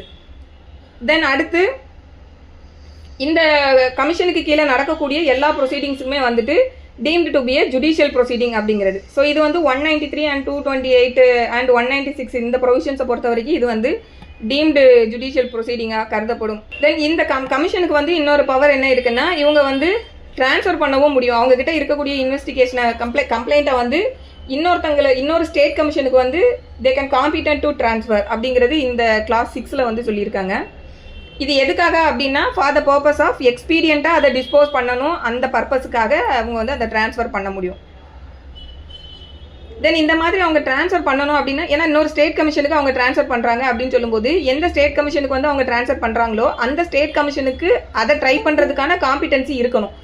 அப்படி இருக்கும்போது தான் அவங்க அதை வந்து transfer பண்ண முடியும். தென் அந்த மாதிரி ஸ்டேட் கமிஷனுக்கு ட்ரான்ஸ்ஃபர் பண்ணும்போது அந்த கன்சர்ன் ஸ்டேட் கமிஷன் அவங்க முன்னாடியே அந்த கம்ப்ளைண்ட்டை வந்து இனிஷியேட் பண்ண மாதிரி எடுத்துக்கிட்டு அந்த கேஸை வந்து அவங்க இன்வெஸ்டிகேட் பண்ணணும் அப்படிங்கிறதெல்லாம் சொல்லக்கூடியது இந்த செக்ஷன் 13. தென் 12 and 13 ரொம்ப முக்கியம். தென் 14 வந்து ரொம்ப முக்கியம். 14 பொறுத்த வரைக்கும் இந்த கமிஷன் வந்து இன்வெஸ்டிகேஷன் பர்பஸ்க்காக வந்துட்டு வேற யாரையாவது இன்வெஸ்டிகேட்டிங் ஆஃபீஸரையோ இல்லை வேற ஏதாவது கவர்மெண்ட் சர்வீஸையோ வந்து இவங்க யூட்டிலைஸ் பண்ணுறதுக்கான பவர் வந்து இன்வெஸ்டிகேஷன் பர்பஸ்க்காக இவங்களுக்கு அந்த பவர் இருக்குது.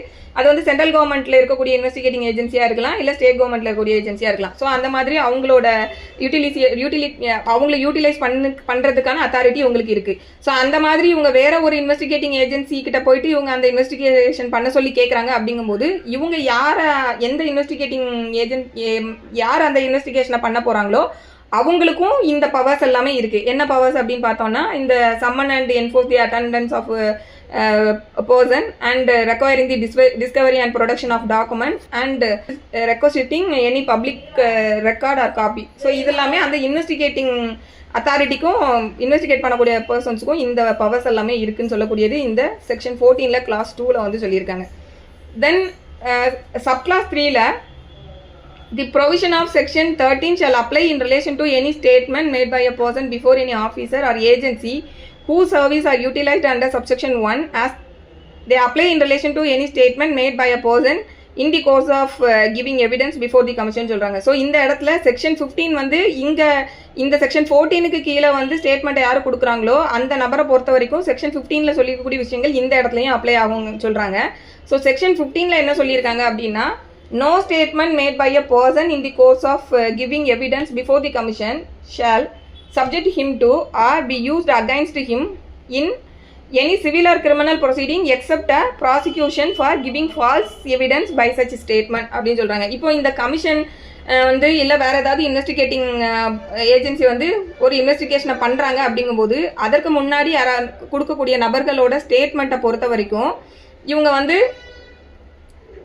அந்த ஸ்டேட்மெண்ட்டுக்கு எந்த விதமான சிவில் அண்ட் கிரிமினல் ஆக்ஷன் வந்து எடுக்க முடியாது. அதாவது ஒரு நபர் போய் ஒரு கமிஷன் முன்னாடி ஒரு ஸ்டேட்மெண்ட் கொடுத்துருக்காங்க, அந்த ஸ்டேட்மெண்ட்டை பார்க்கும்போது அது அவருக்கு மேலேயே ஒரு லயபிலிட்டியை உண்டு பண்ணுது. ஒரு சிவில் கேஸையோ இல்லை ஒரு கிரிமினல் கேஸையோ அவர் கொடுத்த ஸ்டேட்மெண்ட்டை வச்சு அவர் மேலே இனிஷியேட் பண்ண முடியும். அந்த மாதிரி நேச்சரில் அவரோட ஸ்டேட்மெண்ட் இருக்குது அப்படின்னா கூட அவங்க மேலே அந்த இதை எடுக்கக்கூடாது அப்படின்னு சொல்லி கிளியராக இதில் பார் கொண்டு வந்திருக்காங்க. அதுதான் செக்ஷன் 15ல சொல்கிறாங்க. No statement made by a person in the course of giving evidence before the commission shall subject him to or be cast against him in any civil or criminal proceeding except a prosecution for giving false evidence by such statement. So இங்கே வந்து பெர்ஜுரிக்கு மட்டும் protection கிடையாது, மற்ற ஸ்டேட்மெண்ட்டை பொறுத்த வரைக்கும் அந்த protection வந்து கொடுத்துருக்காங்க. ஸோ பெர்ஜுரிக்கு பண்ண முடியாது, ஃபால்ஸ் எவிடன்ஸுக்கு மட்டும் நம்ம அவங்க மேலே இனிஷியேட் பண்ணணும்னா பண்ணிக்கலாம். தென் ப்ரொவைடரில் என்ன சொல்கிறாங்கன்னா, provided that the statement is made in reply to the question which he is required by the commission to answer or is relevant to the subject matter of the enquiry அப்படின்னு சொல்கிறாங்க. So இந்த ஸ்டேட்மெண்ட்டுக்கு இந்த protection கொடுக்காங்க இல்லையா, civil R criminal proceedings வந்து initiate பண்ண முடியாதுன்ற protection அந்த ஸ்டேட்மெண்ட்டுக்கு கொடுக்குறாங்க. ஸோ இந்த ஸ்டேட்மெண்ட் வந்து எப்படி இருந்திருக்கணும், எப்போ கொடுக்கப்பட்டிருக்கணுங்கிறத தான் ப்ரொவைடரில் சொல்கிறாங்க. எப்போ அப்படின்னா, is made in reply to the question which he is required by the commission to answer. அவர் வந்து அந்த கமிஷன் கேட்ட கேள்விக்கு ஆன்சர் பண்ண வேண்டிய கொஸ்டினாக இருந்து அந்த கொஸ்டினுக்கு அவர் ரிப்ளை பண்ணியிருக்காரு அப்படின்னா அந்த ஸ்டேட்மெண்ட்டுக்கு வந்து இந்த ப்ரொடெக்ஷன் உண்டு. அடுத்தப்ப என்னென்னா, அவர் கொடுத்த அந்த ஸ்டேட்மெண்ட் இருக்கு இல்லையா, அது வந்து relevant to the subject matter of the என்கொயரியாக இருக்கணும். ஸோ இந்த ரெண்டு நேச்சரில் அந்த ஸ்டேட்மெண்ட் இருந்தது அப்படின்னா அந்த ஸ்டேட்மெண்ட்டுக்கு அகைன்ஸ்டாக சிவிலோ கிரிமினல் ப்ராசிக்யூஷனோ வந்து இனிஷியேட் பண்ண முடியாது. அதுக்கு ஒரே ஒரு எக்ஸப்ஷன் என்னென்னா, பெர்ஜுரி அட்ராக்ட் ஆகுதுன்னா மட்டும், ஃபால்ஸ் எவிடன்ஸ் வருதுன்னா மட்டும் அதுக்கு மட்டும் ப்ராசிக்யூஷன் பண்ண முடியும். ஸோ இந்த செக்ஷன் 15 வந்து இந்த செக்ஷன் 14ல் சொல்லியிருக்கக்கூடிய இன்வெஸ்டிகேஷன் பண்ணக்கூடிய அவங்கக்கிட்ட கொடுக்கக்கூடிய ஸ்டேட்மெண்ட்டுக்கும் அப்ளிகபிள் ஆகுன்றது தான் இந்த செக்ஷன் 14ல் கிளாஸ் 3ல் வந்து சொல்லியிருக்காங்க. ஓகே, தென் அடுத்து வந்து செக்ஷன் 14ல் இந்த இன்வெஸ்டிகேட் பண்ணுறாங்க இல்லையா, இந்த செக்ஷன் 14க்கு கீழே இன்வெஸ்டிகேட் பண்ணக்கூடிய அவங்க வந்து அவங்களோட ரிப்போர்ட்டை வந்து இந்த கமிஷன் கிட்ட சப்மிட் பண்ணணும் அப்படின்னு சொல்லக்கூடியது கிளாஸ் 4ல் வந்து சொல்லியிருக்காங்க. அவங்களோட இன்வெஸ்டிகேஷனை முடிச்சதுக்கு அப்புறமா அது தொடர்புப்பட்ட அவங்களோட ரிப்போர்ட்டை இந்த கமிஷன் கிட்ட சப்மிட் பண்ணணுன்றது. தென் கிளாஸ் 5 பொறுத்த வரைக்கும் the commission shall satisfy itself அப்படின்னு சொல்கிறாங்க. இப்போ இந்த இன்வெஸ்டிகேட்டிங் பண்ணின இந்த ஏஜென்சியோ இல்லை இன்வெஸ்டிகேட் பண்ணின நபரோ அவங்களோட ரிப்போர்ட்டை வந்து கமிஷன் கிட்ட சப்மிட் பண்ணிட்டாங்க அப்படிங்கும்போது அதை அப்படியே அவங்க கண்ணை மூடிக்கிட்டு அந்த ரிப்போர்ட்டை அக்செப்ட் பண்ணணுன்றது அவசியம் கிடையாது. அதுதான் கிளாஸ் 5ல் சொல்கிறாங்க. The commission shall satisfy itself about the correctness of the facts stated and the conclusion if any arrived in the report submitted to it under subsection 4, and for this purpose the commission may make such inquiry including the examination of any person or persons who conducted or assisted in the investigation as it think fit அப்படிங்காங்க. So subjective இந்த commission வந்து அவங்க தான் satisfy ஆகணும். எது தொடர்பு பட்ட அப்படின்னா அந்த இன்வெஸ்டிகேஷன் கொடுத்த ரிப்போர்ட்டோட கரெக்ட்னஸ் அண்ட் அந்த இன்வெஸ்டிகேஷன் கொடுத்த ஏஜென்சியா பர்சன் அவங்க கொடுத்த அந்த ரிப்போர்ட்டோட கன்க்ளூஷன் இது தொடர்பு பட்டு கமிஷன் வந்து சாட்டிஸ்ஃபை ஆகணும். ஸோ இது இவங்க சாட்டிஸ்ஃபை ஆகக்கூடிய அந்த பர்பஸுக்காக இவங்க வேற என்ன பண்ணலாம் அப்படின்னா இவங்களே வந்து அந்த இன்வெஸ்டிகேட் பண்ணின அந்த கன்சர்ன் பர்சனை வந்து கூப்பிட்டு இவங்க எக்ஸாமின் பண்ணணும்னாலும் பண்ணிக்கலாம். ஸோ அதுதான் வந்து including the examination of the person or person who conducted or assisted the investigation அப்படின்றத சொல்லியிருக்காங்க. ஸோ யாரெல்லாம் இந்த இன்வெஸ்டிகேஷனை கண்டக்ட் பண்ணாங்களோ யாரெல்லாம் இந்த இன்வெஸ்டிகேஷனுக்கு அசிஸ்ட் பண்ணாங்களோ அவங்க எல்லாத்தையும் இவங்க என்கொயரி பண்ணலாம். எதுக்காகனா இவங்க கொடுத்த அந்த ரிப்போர்ட் வந்து கரெக்டாக அவங்க கொடுத்த கன்க்ளூஷன் வந்து கரெக்டாக அப்படிங்கிறத இந்த கமிஷன் சாட்டிஸ்ஃபை ஆகிறதுக்காக. ஸோ இது வந்து கிளாஸ் 5ல சொல்லியிருக்காங்க. ஸோ இது எதுக்காக அப்படின்னா ஃபேர் அண்ட் அதாவது இந்த 14 கிளாஸ் 5 பொறுத்த வரைக்கும் இவங்க ஃப்ரெஷ்ஷாவோ இல்லை அடிஷ்னல் என்கொயரியோ வந்து இந்த இன்வெஸ்டிகேஷனை கண்டக்ட் பண்ண நபர் மேலே இவங்களே ஒரு என்கொயரி வந்து பண்ண முடியும். இதோட ஆப்ஜெக்ட் என்ன அப்படின்னா to ensure accuracy credibility of the finding and to maintain the fairness transparency and credibility. ஏன்னா அந்த இன்வெஸ்டிகேஷன் ஏஜென்சி ஆர் பர்சன் கொடுத்த ரிப்போர்ட்டை அப்படியே நம்பிக்கிட்டு இவங்க அதுக்கு மேலே எதுவுமே பண்ண முடியாது அப்படின்னா அது டிரான்ஸ்பரன்சியாகவும் இருக்காது, எதுவும் இருக்காது. ஸோ அதனால தான் to ensure accuracy reliability of the finding or to maintain the fairness and transparency இந்த டிரான்ஸ்பரன்சி அண்ட் கிரெடிபிலிட்டி இந்த ரீசனுக்காக இந்த சப் கிளாஸ் 5 பொறுத்த வரைக்கும் இவங்களுக்கு வந்து இந்த காம்பிடன்சி வந்து கமிஷனுக்கும் கொடுத்துருக்காங்க. தென் செக்ஷன் 15 பார்த்துட்டோம். Section 16 person likely to be prejudicially affected to be heard. இந்த செக்ஷன் 16 ரொம்ப முக்கியம். இதில் என்ன சொல்கிறாங்க அப்படின்னா if at any stage of the enquiry the commission எந்த ஸ்டேஜ்லனாலும் சரி என்கொயரியோட எந்த ஸ்டேஜ்லனாலும் சரி கமிஷன் வந்து considers it necessary to enquiry into the contact of any person அப்படின்னு சொல்கிறாங்க. ஸோ என்கொயரியோட எந்த ஸ்டேஜ்லனாலும் கமிஷன் நினைச்சாங்க அப்படின்னா கமிஷனுக்கு என்ன தோணுது அப்படின்னா commission consider it necessary to enquiry into the contact of any person. இது ஒன்று. இன்னொன்று or is of the opinion that the reputation of any person is likely to be prejudicially affected by the inquiry. ரெண்டு விஷயம் சொல்றாங்க. ஒரு பர்சனோட கான்டாக்டை பத்தி enquiry பண்ணணும் அப்படின்னு சொல்லி கமிஷன் வந்து நினைக்கிறாங்க. இன்னொன்று வந்து என்ன அப்படின்னா இன்னொன்று என்னன்னா அவங்களோட ஒப்பீனியன் படி இந்த என்கொயரியை பொறுத்த வரைக்கும் it is likely to be prejudicially affect the reputation of a person அப்படின்ற மாதிரி ஒரு ரெண்டு விஷயம் வருது. அப்படிங்கும்போது இந்த கமிஷன் என்ன பண்ணணும் அப்படின்னா it shall give to that person a reasonable opportunity of being heard into the inquiry and to produce evidence in his defense அப்படின்னு சொல்றாங்க. ஸோ இது எதுக்கு அப்படின்னா ஹியூமன் ரைட்ஸ் கமிஷன் சொல்லக்கூடியவங்க இவங்க வந்து ஒரு என்கொயரியை கண்டக்ட் பண்ண போகிறாங்க. இந்த என்கொயரி மூலமாக ஒரு நபரோட கான்டாக்டையோ இல்லை இவங்க இன்வெஸ்டிகேட் பண்ணக்கூடிய இந்த விஷயம் வந்து ஏதோ ஒரு நபரோட ரெப்புடேஷனை ஸ்பாயில் பண்ணுற மாதிரி அது வரும் அப்படிங்கிறது இந்த கமிஷனுக்கு வந்து தெரியுது. அவங்களோட ஒப்பீனியன் படி அப்படி இருக்குங்கும்போது கமிஷன் வந்து அந்த கன்சர்ன் பர்சனை வந்து reasonable opportunity of being heard கொடுக்கணும் அப்படிங்கிறது சொல்கிறாங்க. இது வேற ஒன்றுமே இல்லை, நேச்சுரல் ஜஸ்டிஸ் பிரின்சிபல். ஏன்னா கமிஷன் யாரை வேணும்னாலும் கூப்பிட்டு என்கொயரி பண்ணலாம், ஹியூமன் ரைட்ஸ் வயலேஷன் நடந்திருக்காங்கிறத பார்க்கறதுக்கு யாரை வேணாலும் கூப்பிட்டு இன்வெஸ்டிகேட் பண்ணலாம்னு சொல்லும்போது அந்த அஃபெக்டட் பார்ட்டி யாராக இருக்காங்களோ அவங்கள கூப்பிட்டு அவங்களுக்கு வந்து ரீசன் டு பி ஹியர்டு கொடுக்கணுன்ற நேச்சுரல் ஜஸ்டிஸை வந்து இதில் சொல்கிறாங்க, வேற ஒன்றும் கிடையாது. ஸோ இதில் வந்து இந்த எப்போல்லாம் இந்த சிச்சுவேஷன் வரும் அப்படின்னு பார்த்தோம்னா நம்மளோட இன்வெஸ்டிகேஷன் பண்றதன் மூலமா யாரு வந்து அட்வான்ஸா வந்து அஃபெக்ட் பண்ணப்படுவாங்களோ அப்படிங்கிற மாதிரி நேச்சர் இருக்கும்போது அப்படி இல்லாட்டி இந்த நம்ம வந்து ஒரு நபரோட ஆக்டையோ இல்ல ஒரு நபர் செய்த செயல் தொடர்பு பட்டு இல்ல ஒரு நபர் செய்யாம விட்டது. ஏன்னா இப்போ ஒரு நெக்லிஜென்ட்டை கூட இவங்க என்கொயரி பண்ண முடியும். Negligence in prevention of human right violation சொல்லும்போது இப்போ உதாரணத்துக்கு ஒரு போலீஸ் அஃபீஷியல் இருக்காங்க, அவங்க அந்த இடத்துல வந்து ஹியூமன் ரைட்ஸ் வயலேஷனை தடுக்க வேண்டிய இடத்துல இருக்காங்க, ஆனா அவங்க வந்து அதை செய்யல. அப்படிங்கும்போது அந்த இடத்துல அந்த பர்டிகுலர் ஆஃபீஸர் வந்து என்ன கமிட் பண்றாருன்னா ஒமிஷன்றதை கமிட் பண்றாரு. ஆக்சுவலி ஆக்டை கமிட் பண்ணல, ஒரு செயலை செய்யல, ஆனா ஒரு செயல் செய்யாம விடுறதன் மூலமா ஒமிஷன் கமிட் பண்றாரு. ஸோ ஆக்ட் ஆர் ஒமிஷன் இந்த ரெண்டுக்குமே வந்து இந்த ப்ரொவிஷன் அப்ளை ஆகும். ஒரு நபரோட கான்டாக்டை விசாரிக்கணும் போது அந்த கான்டாக்டுக்குள்ள ஆக்டும் வரும் இல்லை ஒமிஷனும் வரும். ஸோ இந்த மாதிரி அவங்கள விசாரிக்கணும்னு நினைக்கும் போதோ இல்லை நம்ம இன்வெஸ்டிகேஷன் பண்ணும்போது ஒரு அந்த பர்டிகுலர் நபர் இல்லை வேறு நபர் யாராக இருந்தாலும் சரி அவங்களோட ரெப்புடேஷனை பாதிக்கும் போது அவங்களுக்கு அந்த ஹியர் பண்ணுறதுக்கான ஆப்பர்ச்சுனிட்டி கொடுக்கணும், வேற ஒன்றும் கிடையாது. ஸோ இதுக்கு ஜட்ஜ்மெண்ட் வேணும்னா இப்போ சொன்ன விஷயங்களுக்கு வந்து Kiran Bedi versus committee of enquiry இந்த ஜட்ஜ்மெண்ட் வேணும்னா அதில் எழுதிக்கோங்க. இதில் என்ன சொல்கிறாங்க அப்படின்னா, அடுத்தவங்களோட ரெப்புடேஷனை பாதிக்கக்கூடிய ஒரு விஷயங்கள் அப்படின்னு வரும்போது அது வந்து reputation is a right guaranteed under article 21 அப்படிங்கிறது இதில் சொல்லியிருப்பாங்க. தென் அடுத்து சாப்டர் 4 செக்ஷன் 17. ஸோ இதில் வந்து ப்ரொசீஜர் என்னங்கிறது இதை சொல்லியிருக்காங்க. செக்ஷன் 17ல் இன்கொயரி இன்டூ கம்ப்ளைண்ட்ஸ். கம்ப்ளைண்ட்டை வந்து இவங்க என்கொயரி பண்ணுறதுக்காக என்னெல்லாம் பண்ணலாம் அப்படின்னா, so while enquiring into the complaint of violation of human right first என்ன பண்ணலாம்னா, call for information or report from the central government or state government or any other authority or organisation subordinate that to within such time as may be ஸ்பெசிஃபைடுன்னு சொல்கிறாங்க. நம்ம முதல்ல பார்த்த மாதிரி human ரைட்ஸ்ன்னு சொல்லும்போது இது வந்து கவர்மெண்ட் இண்டிவிஜுவலுக்கு மக்களுக்கு எதிராக நடத்தக்கூடிய வயலேஷன் தான் வந்து ஹியூமன் ரைட்ஸ் வயலேஷன்றதுக்கு கீழே வரும். அப்போ நம்ம ஹியூமன் ரைட்ஸ் வயலேஷன் நடந்திருக்கு அப்படின்னு ஒருத்தங்க கம்ப்ளைண்ட் பண்ணுறாங்க அப்படின்னாலே ஆப்வியஸாக ஆப்போசிட் பார்ட்டி வந்து அங்கே கவர்மெண்ட் தான் வருவாங்க. அப்போ அவங்க கிட்ட இருந்து தேவைப்படக்கூடிய ரிப்போர்ட் ஏதாவது வேணும்னா ஸோ இவங்க வந்து அந்த கவர்மெண்ட் கிட்ட இருந்து இன்ஃபர்மேஷனை வந்து கால் ஃபார் பண்ண முடியும். ஸோ என்கொயரி பண்ணும்போது இதை பண்ணலாம். ஸோ சென்ட்ரல் கவர்மெண்ட் கிட்ட இருந்தோ ஸ்டேட் கவர்மெண்ட் கிட்ட இருந்தோ இல்லை அதர் அத்தாரிட்டி ஆர் ஆர்கனைசேஷன் கிட்ட இருந்து இந்த கவர்மெண்ட்டோட சபார்டினேட்டாக இருக்கக்கூடிய அவங்க கிட்ட இருந்து அவங்க வந்து இன்ஃபர்மேஷனை கால் ஃபார் பண்ணலாம். இப்போ கவர்மெண்ட் வந்து இன்ஃபர்மேஷனை கொடுக்கலாம் இல்லை கொடுக்காமலும் விட்டுருக்கலாம். எப்படி இருந்தாலும் சரி, ப்ரொவைடரில் என்ன சொல்கிறாங்க அப்படின்னா, if the report is not received அப்படின்னா இவங்க கேட்ட டைமுக்குள்ளே அவங்க ரிப்போர்ட்டை கொடுக்கல அப்படின்ற பட்சத்தில் இந்த கமிஷன் அவங்க பாட்டுக்கு என்கொயரியை ப்ரொசீட் பண்ணிட்டு போகலாம். அதுதான் அடுத்த ப்ரொவைடரில் சொல்கிறாங்க.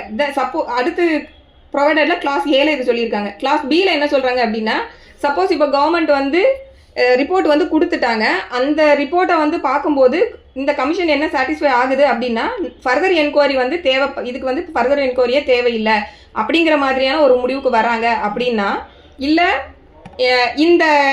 இவங்க என்கொயரி பண்ணக்கூடிய இந்த விஷயம் ஆல்ரெடி கவர்மெண்ட்டால் ஏற்கனவே வந்து ஆக்ஷன் இனிஷியேட் பண்ணப்பட்டாச்சு அப்படிங்கிற மாதிரி ஒரு முடிவுக்கு வராங்க. ரெண்டு முடிவு. ஒன்று வந்து ஃபர்தர் என்கொயரி வந்து தேவையில்லை, அப்படி இல்லாட்டி ஏற்கனவே ஆல்ரெடி அதற்கான என்கொயரி வந்து கவர்மெண்ட்டே இனிஷியேட் பண்ணியிருக்காங்க. ஸோ இந்த ரெண்டு கண்டிஷனும் வந்து இருக்குது. அப்படிங்கும்போது இவங்க அதை என்ன பண்ணணும் அப்படின்னா, இவங்க ஃபர்தராக ப்ரொசீடே பண்ணக்கூடாது, இதை வந்து அந்த கம்ப்ளைனண்ட்டுக்கு வந்து இன்ஃபார்ம் பண்ணிடணும்.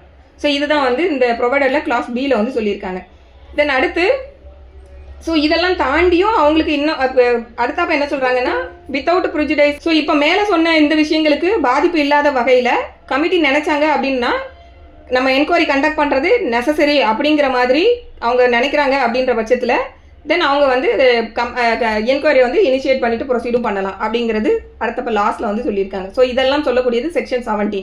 தென் செக்ஷன் 18 முக்கியம். இதில் வந்து steps during and after enquiry. இந்த கமிட்டியை பொறுத்த வரைக்கும் இவங்க வந்து இவங்களுக்கு என்ன காம்பிடன்சி இருக்குன்னா, இவங்க வந்து கவர்மெண்ட்டுக்கு ரெக்கமெண்டேஷன் தான் மேக் பண்ண முடியும். இவங்க வந்து ஒரு கோர்ட் மாதிரி ஒரு ஆர்டரை பாஸ் பண்ண முடியாது.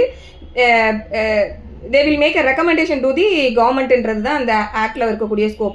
ஸோ இப்போ செக்ஷன் 18ல் வந்து என்ன சொல்கிறாங்கன்னா, டூரிங் என்கொயரி இவங்க என்னென்ன ஸ்டெப்ஸ்லாம் எடுக்கலாம் அப்படிங்கிறது. ஸோ ஃபர்ஸ்ட் என்ன சொல்கிறாங்கன்னா, where the enquiry discloses the commission of violation of human rights or negligence in the provision of violation of human rights or abetment thereof by a public servant it may recommend to the concerned government or authority. So human rights violation நடந்திருக்கு, இல்லை abetment நடந்திருக்கு, இல்லை negligent in the prevention of human rights violation நடந்திருக்கு அப்படின்னா அவங்க வந்து கவர்மெண்ட்டுக்கு ரெக்கமெண்டேஷனை இல்லைனா கன்சர்ன் அத்தாரிட்டிக்கு வந்து ரெக்கமெண்டேஷனை மேக் பண்ணுறாங்க. என்னென்ன ரெக்கமெண்டேஷன் அப்படின்னா, பேமெண்ட் ஆஃப் காம்பன்சேஷன். ஸோ உண்மையாகவே இந்த மாதிரி நடந்திருக்கு, அதனால் விக்டிம் வந்து பாதிக்கப்பட்டிருக்காங்க, கம்ப்ளைண்ட் பாதிக்கப்பட்டிருக்காங்க, இல்லை விக்டிம் இறந்து போயிருந்தாங்கன்னா அவங்களோட ஃபேமிலி அந்த இடத்துல வருவாங்க, அவங்க பாதிக்கப்பட்டிருக்காங்க அப்படிங்கும்போது அவங்களுக்கு காம்பன்சேஷன் மேக் பண்ண சொல்லி ரெக்கமெண்டேஷன். அடுத்து to initiate proceeding for prosecution of such other suitable action சொல்கிறாங்க. சப்போஸ் அஃபென்ஸ் அதுக்குள்ளே மேட் அவுட் ஆகுது அப்படின்னா அதுக்கு தேவைப்படக்கூடிய ப்ராசிக்யூஷனை வந்து இனிஷியேட் பண்ணுறதுக்கு கமிஷன் வந்து என்ன ஃபிட்டான ப்ராசிக்யூஷனோ அதை வந்து இனிஷியேட் பண்ணுறதுக்கான ரெக்கமெண்டேஷன். தென் அடுத்து to take such further action as it think fit அப்படிங்கிறது. ஸோ இது இல்லாது மற்ற வேறு என்னெல்லாம் வந்து இவங்க ஃபிட்டுன்னு ஃபீல் பண்ணுறாங்களோ அந்த இதுக்கான ரெக்கமெண்டேஷன். இதோட சேர்த்து approach the supreme court or the high court concern for such direction orders or writ or that court may deem necessary. So இது இல்லாமல் கோர்ட்டையும் வந்து இவங்க அப்ரோச் பண்ணலாம். கோர்ட்டை அப்ரோச் பண்ணுறதன் மூலமாக அப்ராப்ரியேட் டைரக்ஷனோ ஆர்டரோ வந்து இவங்க வாங்குறதுக்கு வந்து ரிட்டு ஃபைல் பண்ணலாம் அப்படிங்கிறதெல்லாம் வந்து கிளாஸ் பியில் வந்து சொல்லியிருக்காங்க. தென் அடுத்து இன்ட்ரீம் ரிலீஃப் வந்து கொடுக்க சொல்கிறதுக்கு கவர்மெண்ட் கிட்ட ரெக்கமெண்டேஷன் கொடுக்கலாம். கன்க்ளூஷன் வர்ற வரைக்கும் வெயிட் பண்ணாமல் அந்த என்கொயரி நடந்துக்கிட்டு இருக்கும்போதே during the pendency of the enquiry இவங்க வந்து கவர்மெண்ட்டுக்கு ஒரு ரெக்கமெண்டேஷன் இல்லைனா அந்த அத்தாரிட்டிக்கு ரெக்கமெண்டேஷன் கொடுக்கலாம். என்னன்னா interim relief to the victim, இல்லைனா அவங்களோட ஃபேமிலி மெம்பர்ஸ்க்கு வந்து அதுக்கு வந்து ரெக்கமெண்டேஷன் இவங்க பண்ண முடியும். அடுத்தாப்ப இந்த டீல என்ன சொல்றாங்கன்னா, subject to the provision of clause E provide a copy of the enquiry report to the petitioner or his ரெப்ரசன்டேட்டிவ்னு சொல்றாங்க. ஸோ கிளாஸ் இக்கு கட்டுப்பட்டு இவங்க காப்பி ஆஃப் என்கொயரி இந்த ரிப்போர்ட் எல்லாத்தையும் அந்த கம்ப்ளைனண்ட், அதாவது அந்த பெட்டிஷனர் யாரோ அவங்களுக்கோ இல்லை அவங்க ரெப்ரசன்டேட்டிவோ கொடுக்கணும்னு சொல்றாங்க. ஸோ இது வந்து மேண்டேட்ரி கிடையாது. கண்டிப்பாக ரிப்போர்ட்டையும் இந்த என்கொயரி சம்மந்தப்பட்ட ரிப்போர்ட்டை கண்டிப்பாக பெட்டிஷனரோ இல்லை அவங்க ரெப்ரசன்டேட்டிவோ கொடுக்கணுன்றது மேண்டேட்ரி கிடையாது. சப்ஜெக்ட் டு கிளாஸ் இ அப்படிங்கிறது சொல்கிறாங்க. ரிப்போர்ட்டை வந்து பெட்டிஷனர்கிட்ட கொடுக்கறதுனால பப்ளிக் ஆர்டர் அஃபெக்ட் ஆகும், இல்லைனா endanger the safety of the witness, இல்லைனா விட்னஸோட லைஃபுக்கு வந்து என்டேஞ்சர் ஆகும், அப்படி இல்லாட்டி பப்ளிக் இன்ட்ரெஸ்ட் வயலேட் ஆகும், அப்படி இல்லாட்டி prejudice to the national security, இந்த மாதிரி கிரவுண்ட்ஸ் இருந்ததுன்னா அந்த இடத்துல உங்கள் ரிப்போர்ட் தரமாட்டேன்னு சொல்கிறதுக்கு அவங்களுக்கு காம்பிடன்சி இருக்குது. ஸோ அதுதான் வந்து சப்ஜெக்ட் டு ப்ரொவிஷன்றது. அதில் தென் ஈல வந்து என்ன சொல்கிறாங்க அப்படின்னா, இப்போ கமிஷன் என்ன பண்ணணும் அப்படின்னா அவங்களோட என்கொயரி ரிப்போர்ட்டு, அவங்களோட ரெக்கமெண்டேஷன்ஸ், என்னென்ன ரெக்கமெண்டேஷன்ஸ்லாம் கொடுக்கலான்றது இப்போ மேலே பார்த்தோம். ஸோ இந்த recommendations along with their enquiry report இது எல்லாத்தையும் சேர்த்து கன்சர்ன் கவர்மெண்ட் இல்லைனா அத்தாரிட்டிக்கு வந்து இவங்க அனுப்பிடணும். அந்த கன்சர்ன் கவர்மெண்ட் ஆர் அத்தாரிட்டிக்கு இவங்க அனுப்புனதுக்கு அப்புறமா இந்த கவர்மெண்ட்டோ இல்லை அத்தாரிட்டியோ அவங்க என்ன பண்ணணும்னா அதுலேருந்து 1 மந்த்துக்குள்ளே திருப்பி இந்த கமிஷனுக்கு வந்து அவங்களோட கமெண்ட்டையும் அவங்களோட ரிப்போர்ட்டையும், இது வந்து இந்த கவர்மெண்ட் இல்லைனா அத்தாரிட்டி அவங்க என்ன பண்ணணும்னா இவங்க இப்போ இந்த கமிஷன் கொடுத்த ரிப்போர்ட்டை பேஸ் பண்ணி அவங்க என்ன ஆக்ஷன் எடுத்திருக்காங்க இல்லை என்ன ஆக்ஷன் எடுக்க போகிறோம் அப்படிங்கிறதெல்லாம் அவங்க சொல்லி அவங்களோட கமெண்ட்ஸ் அண்ட் ரிப்போர்ட்டை வந்து திருப்பியும் இந்த கமிஷனுக்கு அவங்க ஃபார்வர்ட் பண்ணணும். இதெல்லாம் சொல்லக்கூடியது கிளாஸ் இ. தென் கிளாஸ் எஃப்ல வந்து என்ன சொல்கிறாங்க அப்படின்னா, இப்போ கமிஷனுக்கு திருப்பி வந்துருச்சு இல்லையா, எல்லாம் கவர்மெண்ட் கிட்ட இருந்து அவங்க என்ன ஸ்டெப்ஸ் ஆக்ஷன் எடுத்திருக்காங்க இல்லை என்ன ஆக்ஷன் எடுக்க போகிறாங்கன்னு சொல்லக்கூடிய ரிப்போர்ட் எல்லாம் இப்போ கமிஷனுக்கு வந்திருக்கு. இப்போ கமிஷன் என்ன பண்ணணும்னா அவங்களோட என்கொயரி ரிப்போர்ட், அதுக்கப்புறம் இப்போ கவர்மெண்ட் இவங்களுக்கு அனுப்புன இந்த ரிப்போர்ட்ஸ் இது எல்லாத்தையும் கவர்மெண்ட்டோட கமெண்ட்ஸ் அண்ட் அவங்களோட ரிப்போர்ட்ஸ் எல்லாத்தையுமே சேர்த்து கமிஷன் வந்து பப்ளிஷ் பண்ணணும் அப்படின்னு சொல்லக்கூடியது எஃப்ல வந்து சொல்லியிருக்காங்க. ஸோ இது எல்லாமே வந்து செக்ஷன் 18ல் இருக்கக்கூடிய விஷயம். ஸோ 18 ரொம்ப முக்கியம். தென் செக்ஷன் 19ல் procedure with respect to armed force பொறுத்த வரைக்கும் இப்போ மேலே என்ன பார்த்தோமோ அது எல்லாமே தான் இங்கே கீழே சொல்லியிருக்காங்க, கொஞ்சம் நச்சலாக சொல்லியிருக்காங்க. ஸோ இப்போ ஒரு ஹியூமன் ரைட்ஸ் வயலேஷன் வந்து ஒரு ஆர்ம்டு ஃபோர்ஸில் இருக்கக்கூடிய ஒரு நபர்களால் அவங்களால கமிட் பண்ணப்பட்டிருக்கு அப்படிங்கும்போது இவங்க வந்து அவங்களோட ஓன் மோஷனில் கமிஷன் கம்ப்ளைண்ட்டை எடுக்கலாம், அப்படி இல்லாட்டி வேறு யார்கிட்டையாவது பெட்டிஷன் மூலமாக கூட அவங்க கேஸை வந்து எடுக்க முடியும். அதுதான் ஃபஸ்ட்டு சொல்கிறாங்க. தென் அடுத்து கவர்மெண்ட்டுக்கிட்டேருந்து அவங்க ரிப்போர்ட்டை கேட்கணும். கவர்மெண்ட் வந்து ரிப்போர்ட்டை கொடுக்கல அப்படின்னா அது ஒன்றும் பிரச்சனை இல்லை, இவங்களே ப்ரொசீட் பண்ணலாம். சப்போஸ் கவர்மெண்ட் கொடுத்துட்டாங்க அப்படின்னா ஃபர்தராக எந்த என்கொயரியும் தேவையில்லை அப்படிங்கும்போது அவங்க என்கொயரி இல்லை இப்போ ப்ரொசீட் பண்ணாமல் விடலாம். அதே போல் அந்த அவங்களுக்கு வந்து இன்ஃபர்மேஷன் கொடுக்கணுன்றது பார்த்துருப்போம் இல்லையா, அதெல்லாம். தென் அடுத்தாப்ப சப்போஸ் வந்து ப்ரொசீட் பண்ணி ஏதாவது இந்த மாதிரி நடந்துருக்குங்கும்போது கவர்மெண்ட்டுக்கு தேவைப்படக்கூடிய ரெக்கமெண்டேஷன்ஸை வந்து இவங்க கவர்மெண்ட்டுக்கு வந்து கொடுக்கணும். மேலே பார்த்த மாதிரியே தான் கவர்மெண்ட்டுக்கு ரெக்கமெண்டேஷன் கொடுக்கணும். கவர்மெண்ட் அதை ரிசீவ் பண்ணினதுக்கு அப்புறமா கமிஷனுக்கு அவங்க என்ன நடவடிக்கை எடுத்தாங்கிறதெல்லாம் அவங்க திருப்பி இவங்களுக்கு சொல்லணும். ஸோ அதுக்கப்புறமா இவங்க வந்து அதை பப்ளிஷ் பண்ணணும். ஸோ இது எல்லாமே தான் திருப்பியும் செக்ஷன் 19ல் சொல்லியிருக்காங்க. தென் செக்ஷன் 20 பொறுத்த வரைக்கும் ஆனுவல் அண்ட் ஸ்பெஷல் ரிப்போர்ட் பொறுத்த வரைக்கும் கமிஷன் வந்து வருடம் அவங்களோட ஆனுவல் ரிப்போர்ட்டை சென்ட்ரல் கவர்மெண்ட் கிட்ட, அதே போல் ஸ்டேட் கவர்மெண்ட் தொடர்புபட்டு வருதுன்னா ஸ்டேட் கவர்மெண்ட் கிட்ட அவங்களோட ஆனுவல் ரிப்போர்ட்டை ஃபைல் பண்ணணும். சப்போஸ் வந்து ஒரு எமர்ஜென்சி சிச்சுவேஷன் இருக்குது அப்படிங்கும்போது அவங்க ஆனுவல் ரிப்போர்ட் ஃபைல் பண்ணுற வரைக்கும் வெயிட் பண்ணணுன்றது அவசியம் கிடையாது. இம்மீடியட்டாக அப்போவே கூட அந்த அர்ஜென்சி ஆர் இம்பார்ட்டன்ஸை பொறுத்து உடனே கூட அவங்க ரிப்போர்ட்டை வந்து கவர்மெண்ட்டுக்கிட்ட வந்து ஃபைல் பண்ணுறதா இருந்தாலும் பண்ணலாம். ஸோ இதெல்லாம் சொல்லக்கூடியது செக்ஷன் 20. ஸோ அந்த மாதிரி அவங்களோட ரிப்போர்ட்டை ஃபைல் பண்ணும்போது அது வந்து பார்லிமெண்ட்லேயோ இல்லை கன்சர்ன் லெஜிஸ்லேட்டிவ் அசம்பிளிலேயோ வந்து அதை பிளேஸ் பண்ணணும், அங்கே வந்து அவங்க வாதத்துக்கு வைக்கணும். இதெல்லாம் வந்து செக்ஷன் 20ல் இருக்கக்கூடியது. தென் செக்ஷன் 21 வந்து ஸ்டேட் கமிஷனோட ஸ்டேட் ஹியூமன் ரைட்ஸ் கமிஷனோட கான்ஸ்டிடியூஷன். ஸோ இது எந்த செக்ஷன் 21ல் இது இருக்குங்கிறதையும் இதில் யாரெல்லாம் மெம்பராக இருக்காங்க அப்படிங்கிறதையும் இதில் பார்த்துக்கோங்க. ஸோ ஸ்டேட் கமிஷன் அப்படின்னு சொல்கிறதுனால இதை ஸ்டேட் கவர்மெண்ட் வந்து கான்ஸ்டிடியூட் பண்ணுறாங்க ஃபஸ்ட்டு. தென் இதில் யாரெல்லாம் இருப்பாங்க அப்படின்னா chairperson who has been a chief justice or a judge of a high court. So ஹைகோர்ட்டோட சீஃப் ஜஸ்டிஸாக இருந்த ஒரு ஜஸ்டிஸ், அப்படி இல்லாட்டி ஹைகோர்ட்டில் ஜட்ஜாக இருந்த ஒரு ஜஸ்டிஸ். ஸோ இவங்க வந்து சேர்பர்சனாக இருப்பாங்க. தென் இவங்க இல்லாத 1 மெம்பர், இவங்க வந்து ஹைகோர்ட்டோட ஜட்ஜாக ப்ரெசன்ட் ஜட்ஜு இல்லைனா ஏற்கனவே ஜட்ஜாக இருந்தவங்க, அப்படி இல்லாட்டி ஒரு டிஸ்ட்ரிக்ட் ஜட்ஜி வந்து அவங்களுக்கு வந்து மினிமம் சர்வீஸ் வந்து 7 years எக்ஸ்பீரியன்ஸ் இருக்கணும். ஸோ இவங்களில் யாராவது ஒருத்தங்க, இவங்க வந்து ஒரு மெம்பர். தென் அடுத்தாப்ப இன்னொரு மெம்பர் வந்து இந்த ஹியூமன் ரைட்ஸ் ரிலேட்டடான ஏரியாவில் ஸ்பெஷல் நாலேஜ் இருக்கக்கூடிய special and practical knowledge experience இருக்கக்கூடிய இன்னொரு மெம்பரை வந்து அப்பாயிண்ட் பண்ணணும். தென் இவங்க இல்லாத ஒரு செக்ரட்டரி, இந்த செக்ரட்டரி சீஃப் எக்ஸிக்யூட்டிவ் ஆஃபீஸர்ன்ற கேப்ஷனில் வந்து இவங்க இருப்பாங்க. இவங்க யாராக வருவாங்க அப்படின்னா இந்த செக்ரட்டரி தான் வந்துட்டு அட்மினிஸ்ட்ரேட்டிவ் அண்ட் ஃபினான்ஷியல் பவர்ஸை எக்ஸசைஸ் பண்ண போகிற நபர். ஸோ இது வந்து கிளாஸ் 3ல வந்து சொல்லியிருக்காங்க. தென் ஸ்டேட் கமிஷனோட ஹெட் குவார்ட்டர்ஸ் வந்து அந்தந்த கன்சர்ன் ஸ்டேட்டோட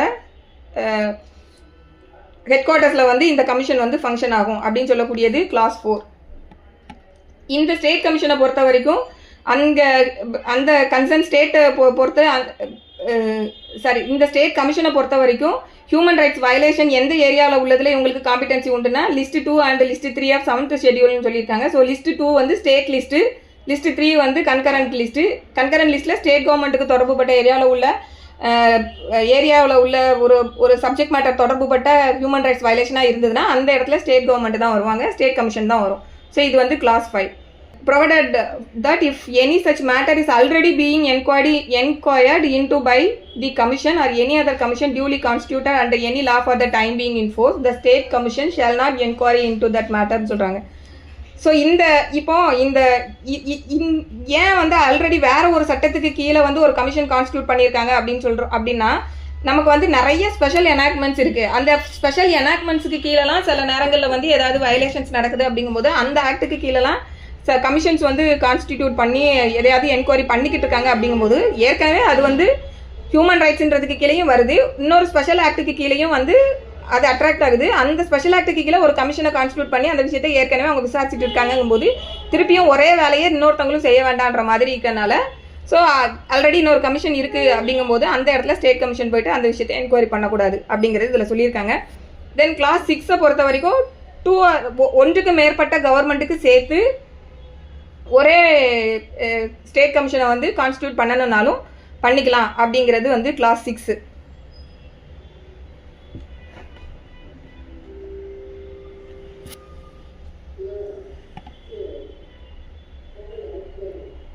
தென் கிளாஸ் 7 பொறுத்த வரைக்கும் யூனியன் டெரிட்டரி தொடர்பு பட்டும் ஒரு ஸ்டேட் கமிஷன் வந்து இன்னொரு யூனியன் டெரிட்டரியில் இருக்கக்கூடியதுக்கும் சேர்த்து இவங்க வந்து கமிஷனாக செயல்பட முடியும். பட் யூனியன் டெரிட்டரி ஆஃப் டெல்லிக்கு மட்டும் அந்த மாதிரி பண்ண முடியாது, அதுக்கு தனியாக அங்கே இருக்கக்கூடிய கமிஷன் தான் செயல்பட முடியும் அப்படிங்கிறதெல்லாம் இந்த செக்ஷன் 21ல் சொல்லியிருக்காங்க. தென் செக்ஷன் 22 பொறுத்த வரைக்கும் இந்த செக்ஷன் 21ல் கான்ஸ்டிடியூட் பண்ணக்கூடிய இந்த அத்தாரிட்டியை கான்ஸ்டிடியூட் பண்ணக்கூடிய இந்த நபர்கள் எல்லாம் யார் ரெக்கமெண்ட் பண்ணணும் அப்படின்னா இவங்களை யார் அப்பாயிண்ட் பண்ணுவாங்கன்னா கவர்மெண்ட் வந்து வாரண்ட் இஷ்யூ பண்ணுறதன் மூலமாக அப்பாயிண்ட் பண்ணுவாங்க.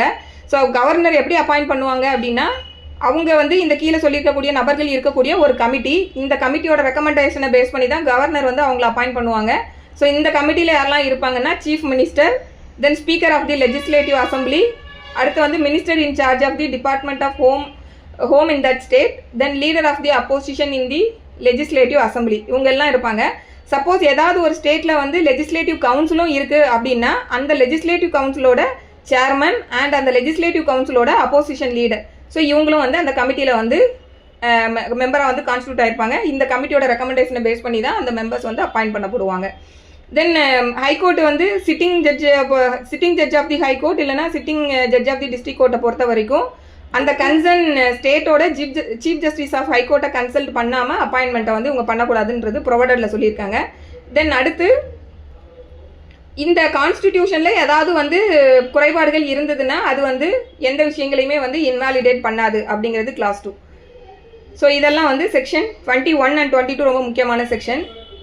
தென் 23ல் வந்து resignation and removal of chairperson or member of the state commission பொறுத்த வரைக்கும் நம்ம அங்கே மேலே பார்த்த அதே விஷயங்கள் தான். பட் அங்கே வந்து பிரசிடென்ட் வந்து ஆர்டர் பாஸ் பண்ணுறதன் மூலமாக ரிமூவ் இங்கே வந்து கவர்னர் வந்து பண்ணுவாங்க. ஏன்னா அப்பாயிண்டிங் அத்தாரிட்டி கவர்னர், யூஸ்வலாக வந்து யார் அப்பாயிண்டிங் அத்தாரிட்டியோ அவங்க தான் வந்து அவங்கள வந்து ரிமூவ் பண்ண முடியும். ஸோ இது ஸ்டேட் கமிஷன்றதுனால இங்கே வந்து கவர்னர் வந்து ஆர்டர் பாஸ் பண்ணுறதன் மூலமாக. ஸோ அங்கே பார்த்த மாதிரியே தான் ப்ரூவ்டு மிஸ்பிஹேவியர், அப்புறம் இன்கெப்பாசிட்டி, அது இல்லாமல் வந்து இன்சால்வெண்ட்டுன்னு அட்ஜஸ்ட் பண்ணப்பட்டிருக்கோங்க. தென் அவங்களோட எம்ப்ளாய்மெண்ட்டை வந்து அவுட் ஆஃப் எம்ப்ளாய்மெண்ட்டில் வந்து என்கேஜ் ஆகுறது. Then unfit due to infirmity of mind or body. Then unsound of மைண்டுன்னு வரும்போது அது வந்து it should be declared by the competent கோர்ட்டுன்றது இருக்கணும். தென் கன்விக்ஷன் ஆயிருக்கணும். அதனால சென்டென்ஸ் அனுபவிக்கப்பட்ட நபர் அவங்கள பொறுத்த வரைக்கும் அந்த அஃபென்ஸ் வந்து மாரல் டாபிடியூடுன்ற நேச்சரில் இருக்கணும். ஸோ இது மேலே பார்த்த அதே விஷயங்கள் தான். தென் செக்ஷன் 24 வந்து டேர்ம் ஆஃப் ஆஃபீஸ் பொறுத்த வரைக்கும் இங்கேயுமே வந்து 3 இயர்ஸ் தான் அவங்களுக்கு டேர்ம். அதே போல் அவங்களோட ஏஜ் க்ரைட்டீரியா வந்து பார்த்தோம்னா 70 இயர்ஸ்.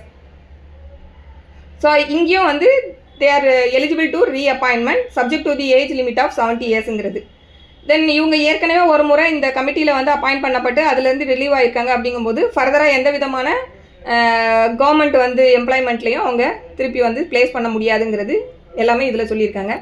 தென் செக்ஷன் 25 வந்து சேர்பர்சன் இல்லாத பட்சத்தில் அந்த ஃபங்க்ஷனை டிஸ்சார்ஜ் பண்ணுறதுக்காக வேறு ஏதாவது ஒரு மெம்பரை வந்து கவர்னர் வந்து நோட்டிஃபிகேஷன் மூலமாக ஆத்தரைஸ் பண்ணுறாங்க அப்படின்னா அந்த மெம்பர் சேர்பர்சனோட டியூட்டி வந்து டிஸ்சார்ஜ் பண்ண முடியும். இது வந்து செக்ஷன் 25.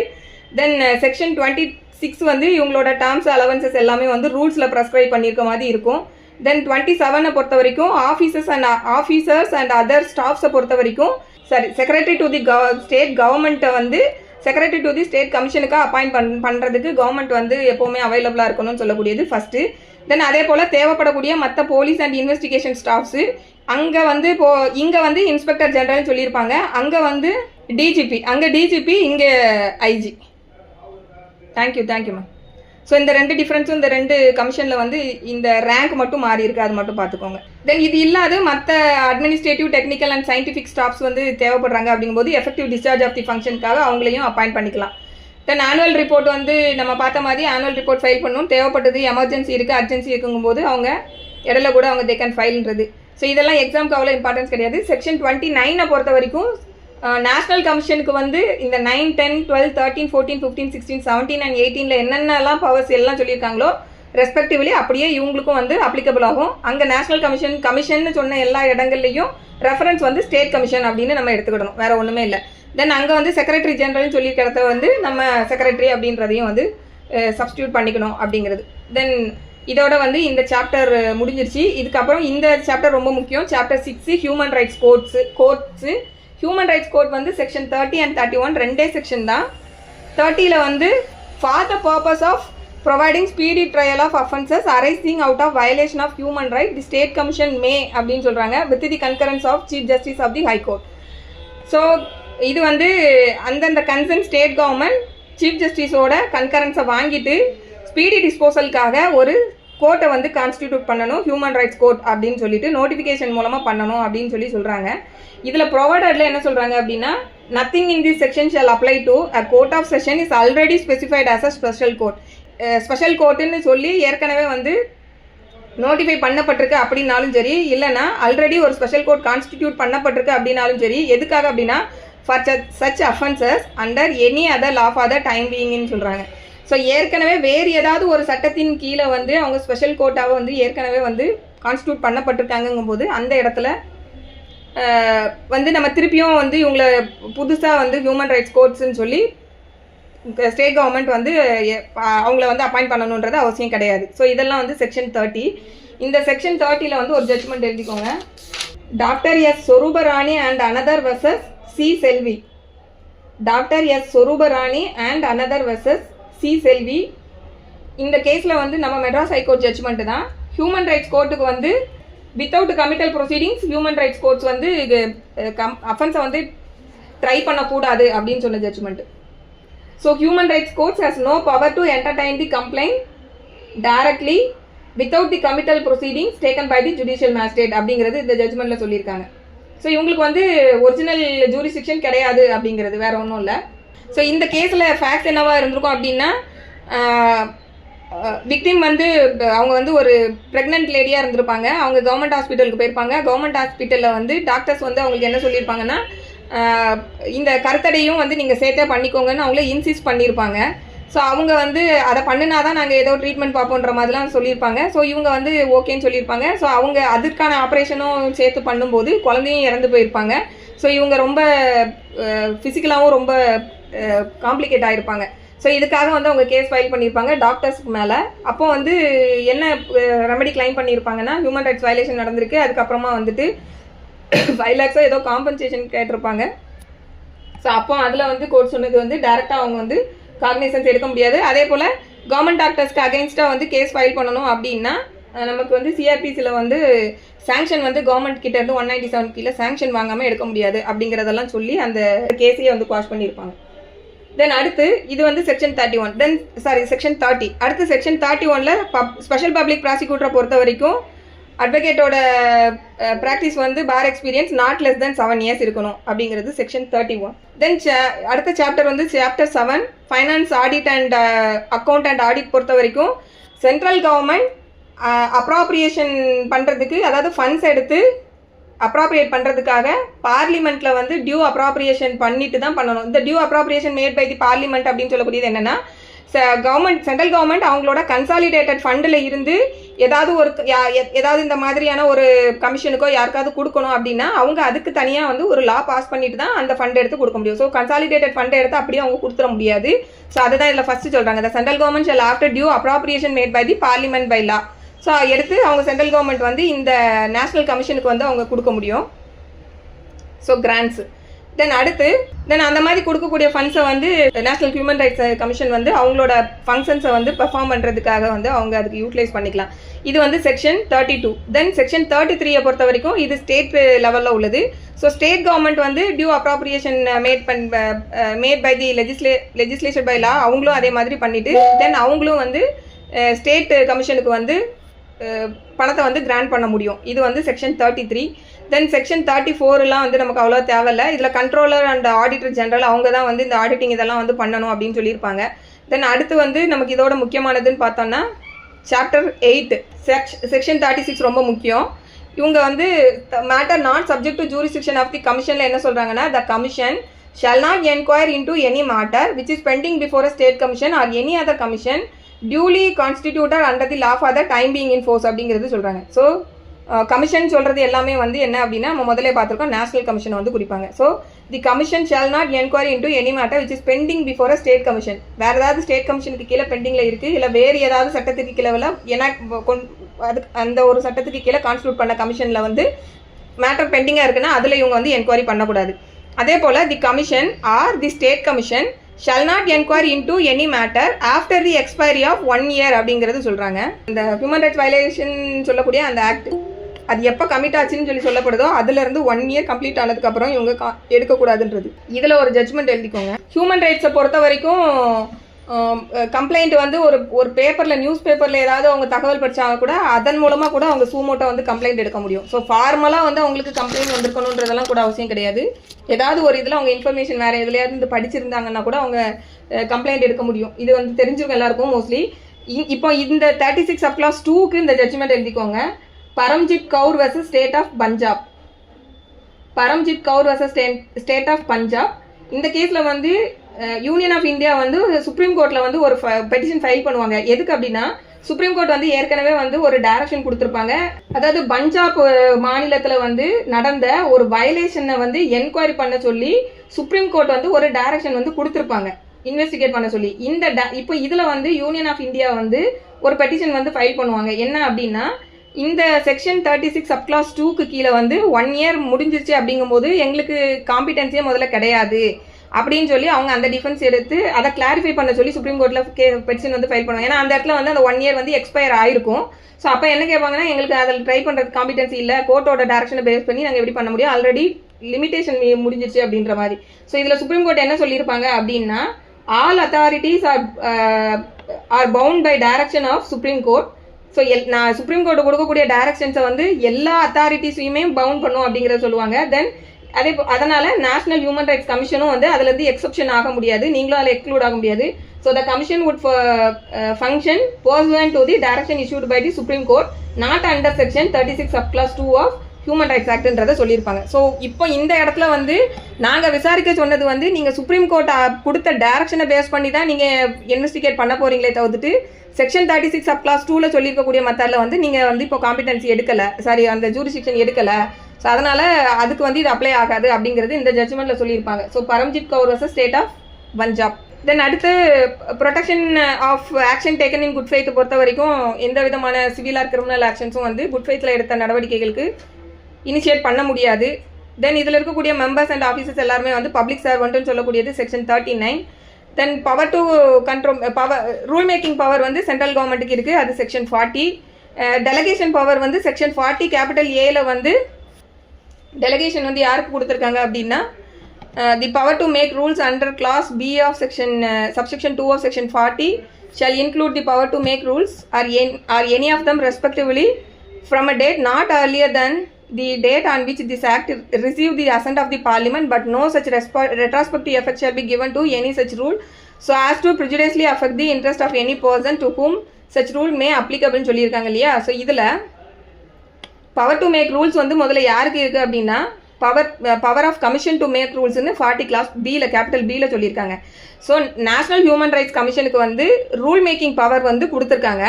ரூல் மேக்கிங் பவருக்கு கீழே அவங்க ரூல்ஸை வந்து எனாக்ட் பண்ணும்போது அதுக்கு வந்து ரெட்ராஸ்பெக்டிவ் எஃபெக்ட் உண்டு அப்படின்னு எக்ஸ்பிளிசிட்டாகவே சொல்லியிருக்காங்க. ஆனால் ரெட்ராஸ்பெக்டிவ் எஃபெக்ட் வந்து அப்சல்யூட்டாக கொடுத்துருக்காங்களா அப்படின்னா அப்சல்யூட்டாக கொடுக்கல. அதுதான் வந்து சொல்லியிருக்காங்க. அதுவுமே ரெட்ராஸ்பெக்டிவ் எஃபெக்ட் வந்து எது வரைக்கும் கொடுக்க முடியும்னா பிரசிடென்ட்டோட அசென்ட் என்னைக்கு வாங்கிச்சோ அந்த டேட் வரைக்கும் தான் ரெட்ராஸ்பெக்டிவ் எஃபெக்ட். அதை தாண்டி அதுக்கு முந்தின காலகட்டத்துக்கு போக முடியாது. அது ஒன்று. இன்னொன்று என்ன சொல்கிறாங்கன்னா but no such retrospective effect shall be given to any such rule so as to prejudicially affect the interest of any person to whom such rule may be applicable அப்படிங்கிறதையும் சொல்கிறாங்க. ஸோ ப்ரிஜுடைஸ் வந்து எப்போ வரும் அப்படின்னு பார்த்தோன்னா இது நமக்கு யூஸ்வலாக தெரிஞ்சது தான். கிரியேட்டிங் நியூ ஆப்ளிகேஷன், அப்படி இல்லாட்டி creating new penalties for the past act, அப்படி இல்லாட்டி டேக்கிங் அவே அப்ரூவ்டு ரைட்டு, ஏற்கனவே இந்த சட்டத்தின் கீழே இருக்கக்கூடிய ரைட்டை வந்து எடுக்கக்கூடியது, அந்த மாதிரியான விஷயங்கள். அதுக்கப்புறமா நாட் ஓன்லி ரைட், வேறு ஏதாவது பெனிஃபிட்ஸு அந்த மாதிரிலாம் இருக்கக்கூடியதுக்கு வந்து ரெட்ராஸ்பெக்டிவ் எஃபெக்ட் கொடுக்க முடியாதுன்றது இந்த 40 கிளாஸ் பி. ஸோ 40 கிளாஸ் பியை பொறுத்த வரைக்கும் டெலகேட்டட் லெஜிஸ்லேட்டிவ் பவர்ஸ் வந்து இருக்குது. டெலகேட்டட் லெஜிஸ்லேட்டிவ்னா அது சபார்டினேட் லெஜிஸ்லேஷன் சொல்லலாம். ஸோ இது என்னென்னா லெஜிஸ்லேட்டிவ் பாடியே வந்து எல்லா நேரமும் லாவை வந்து எனாக்ட் பண்ணிட்டு இருக்க முடியாதுங்கிறதுனால அவங்களோட பவரை வந்து இந்த அட்மினிஸ்ட்ரேட்டிவ் இல்லைனா எக்ஸிக்யூட்டிவ் வேலையை பார்க்கக்கூடியவங்களுக்கு அவங்களோட லெஜிஸ்லேட்டிவ் பவரை வந்து டெலகேட் பண்ணுறாங்க. ஸோ அது வந்து அதுக்கு கீழே இவங்க பண்ணும்போது இந்த கண்டிஷன் ஒன்று என்னென்னா எப்போ அசென்ட் ஆச்சோ அதுக்கு முன்னாடி உள்ள காலகட்டத்துக்கு ரெட்ராஸ்பெக்டிவ் எஃபெக்ட் கொடுக்க முடியாது. ஸோ ப்ரொசீஜரல் ஆஸ்பெக்டில் ஒரு ரூல்ஸை வந்து கொண்டு வராங்க அப்படின்னா ப்ரொசீஜரல் லாவுக்கு எப்போவுமே ரெட்ராஸ்பெக்டிவ் எஃபெக்ட் கொடுக்கலான்றது நமக்கு தெரியும். ஸோ அதில் கொடுக்கலாம். பட் அதர் மேட்டர்ஸில் வந்து அவங்க கொடுக்க முடியாது. அதர் மேட்டர்ஸ்ன்னு சொல்லும்போது தான் நியூ ஆப்ளிகேஷனை கிரியேட் பண்ணுறது, இல்லைனா புதுசாக ஒரு பெனாலிட்டியை வந்து ஏற்கனவே நடைபெற்ற ஒரு விஷயத்துக்கு பாஸ்ட்டில் கமிட் பண்ண ஒரு ஆக்டுக்கு வந்து நியூ பெனாலிட்டியை வந்து இதில் இப்போ கொண்டு வந்து சேர்க்கறது, அப்படி இல்லாட்டி ஏற்கனவே இருக்கக்கூடிய ரைட்ஸ் ஆர் பெனிஃபிட்டை வந்து எடுக்கக்கூடியது, டேக் அவே பண்ணுற மாதிரி, அப்படி இல்லாட்டி வேறு ஏதாவது டிஸ்அட்வான்டேஜஸை வந்து புதுசாக கொண்டு வர மாதிரி, இந்த மாதிரியான விஷயங்களுக்கு வந்து ரெட்ராஸ்பெக்டிவ் எஃபெக்ட் கொடுக்க முடியாது. இதெல்லாம் வந்து செக்ஷன் 40 கேபிட்டல் ஏல. தென் அடுத்து ஸ்டேட் கவர்மெண்ட்டுக்கும் சில விஷயங்களில் ரூல் மேக்கிங் பவர் இருக்குது. அது வந்து செக்ஷன் 41. தென் 42 பொறுத்த வரைக்கும் 43 வந்து இதுக்கு முன்னாடி இருந்த protection of human rights ordinance 1993 சொல்லக்கூடியதை இதன் மூலமாக ரிப்பீல் பண்ணுறாங்க. பட் அந்த ஆர்டினன்ஸ் மூலமாக ஏற்கனவே எடுக்கப்பட்ட நடவடிக்கைகளை இந்த சட்டம் பாதிக்காது. ஸோ இதெல்லாம் வந்து செக்ஷன் 43. இவ்வளோ தான் ஹியூமன் ரைட்ஸ் ஆக்ட். இதில் ரொம்ப லிமிட்டட் செக்ஷன்ஸ் மட்டும் நீங்கள் படிச்சுட்டு போனீங்கன்னா எக்ஸாமுக்கு போதும். ஏதாவது டவுட் இருந்ததுன்னா கேளுங்க.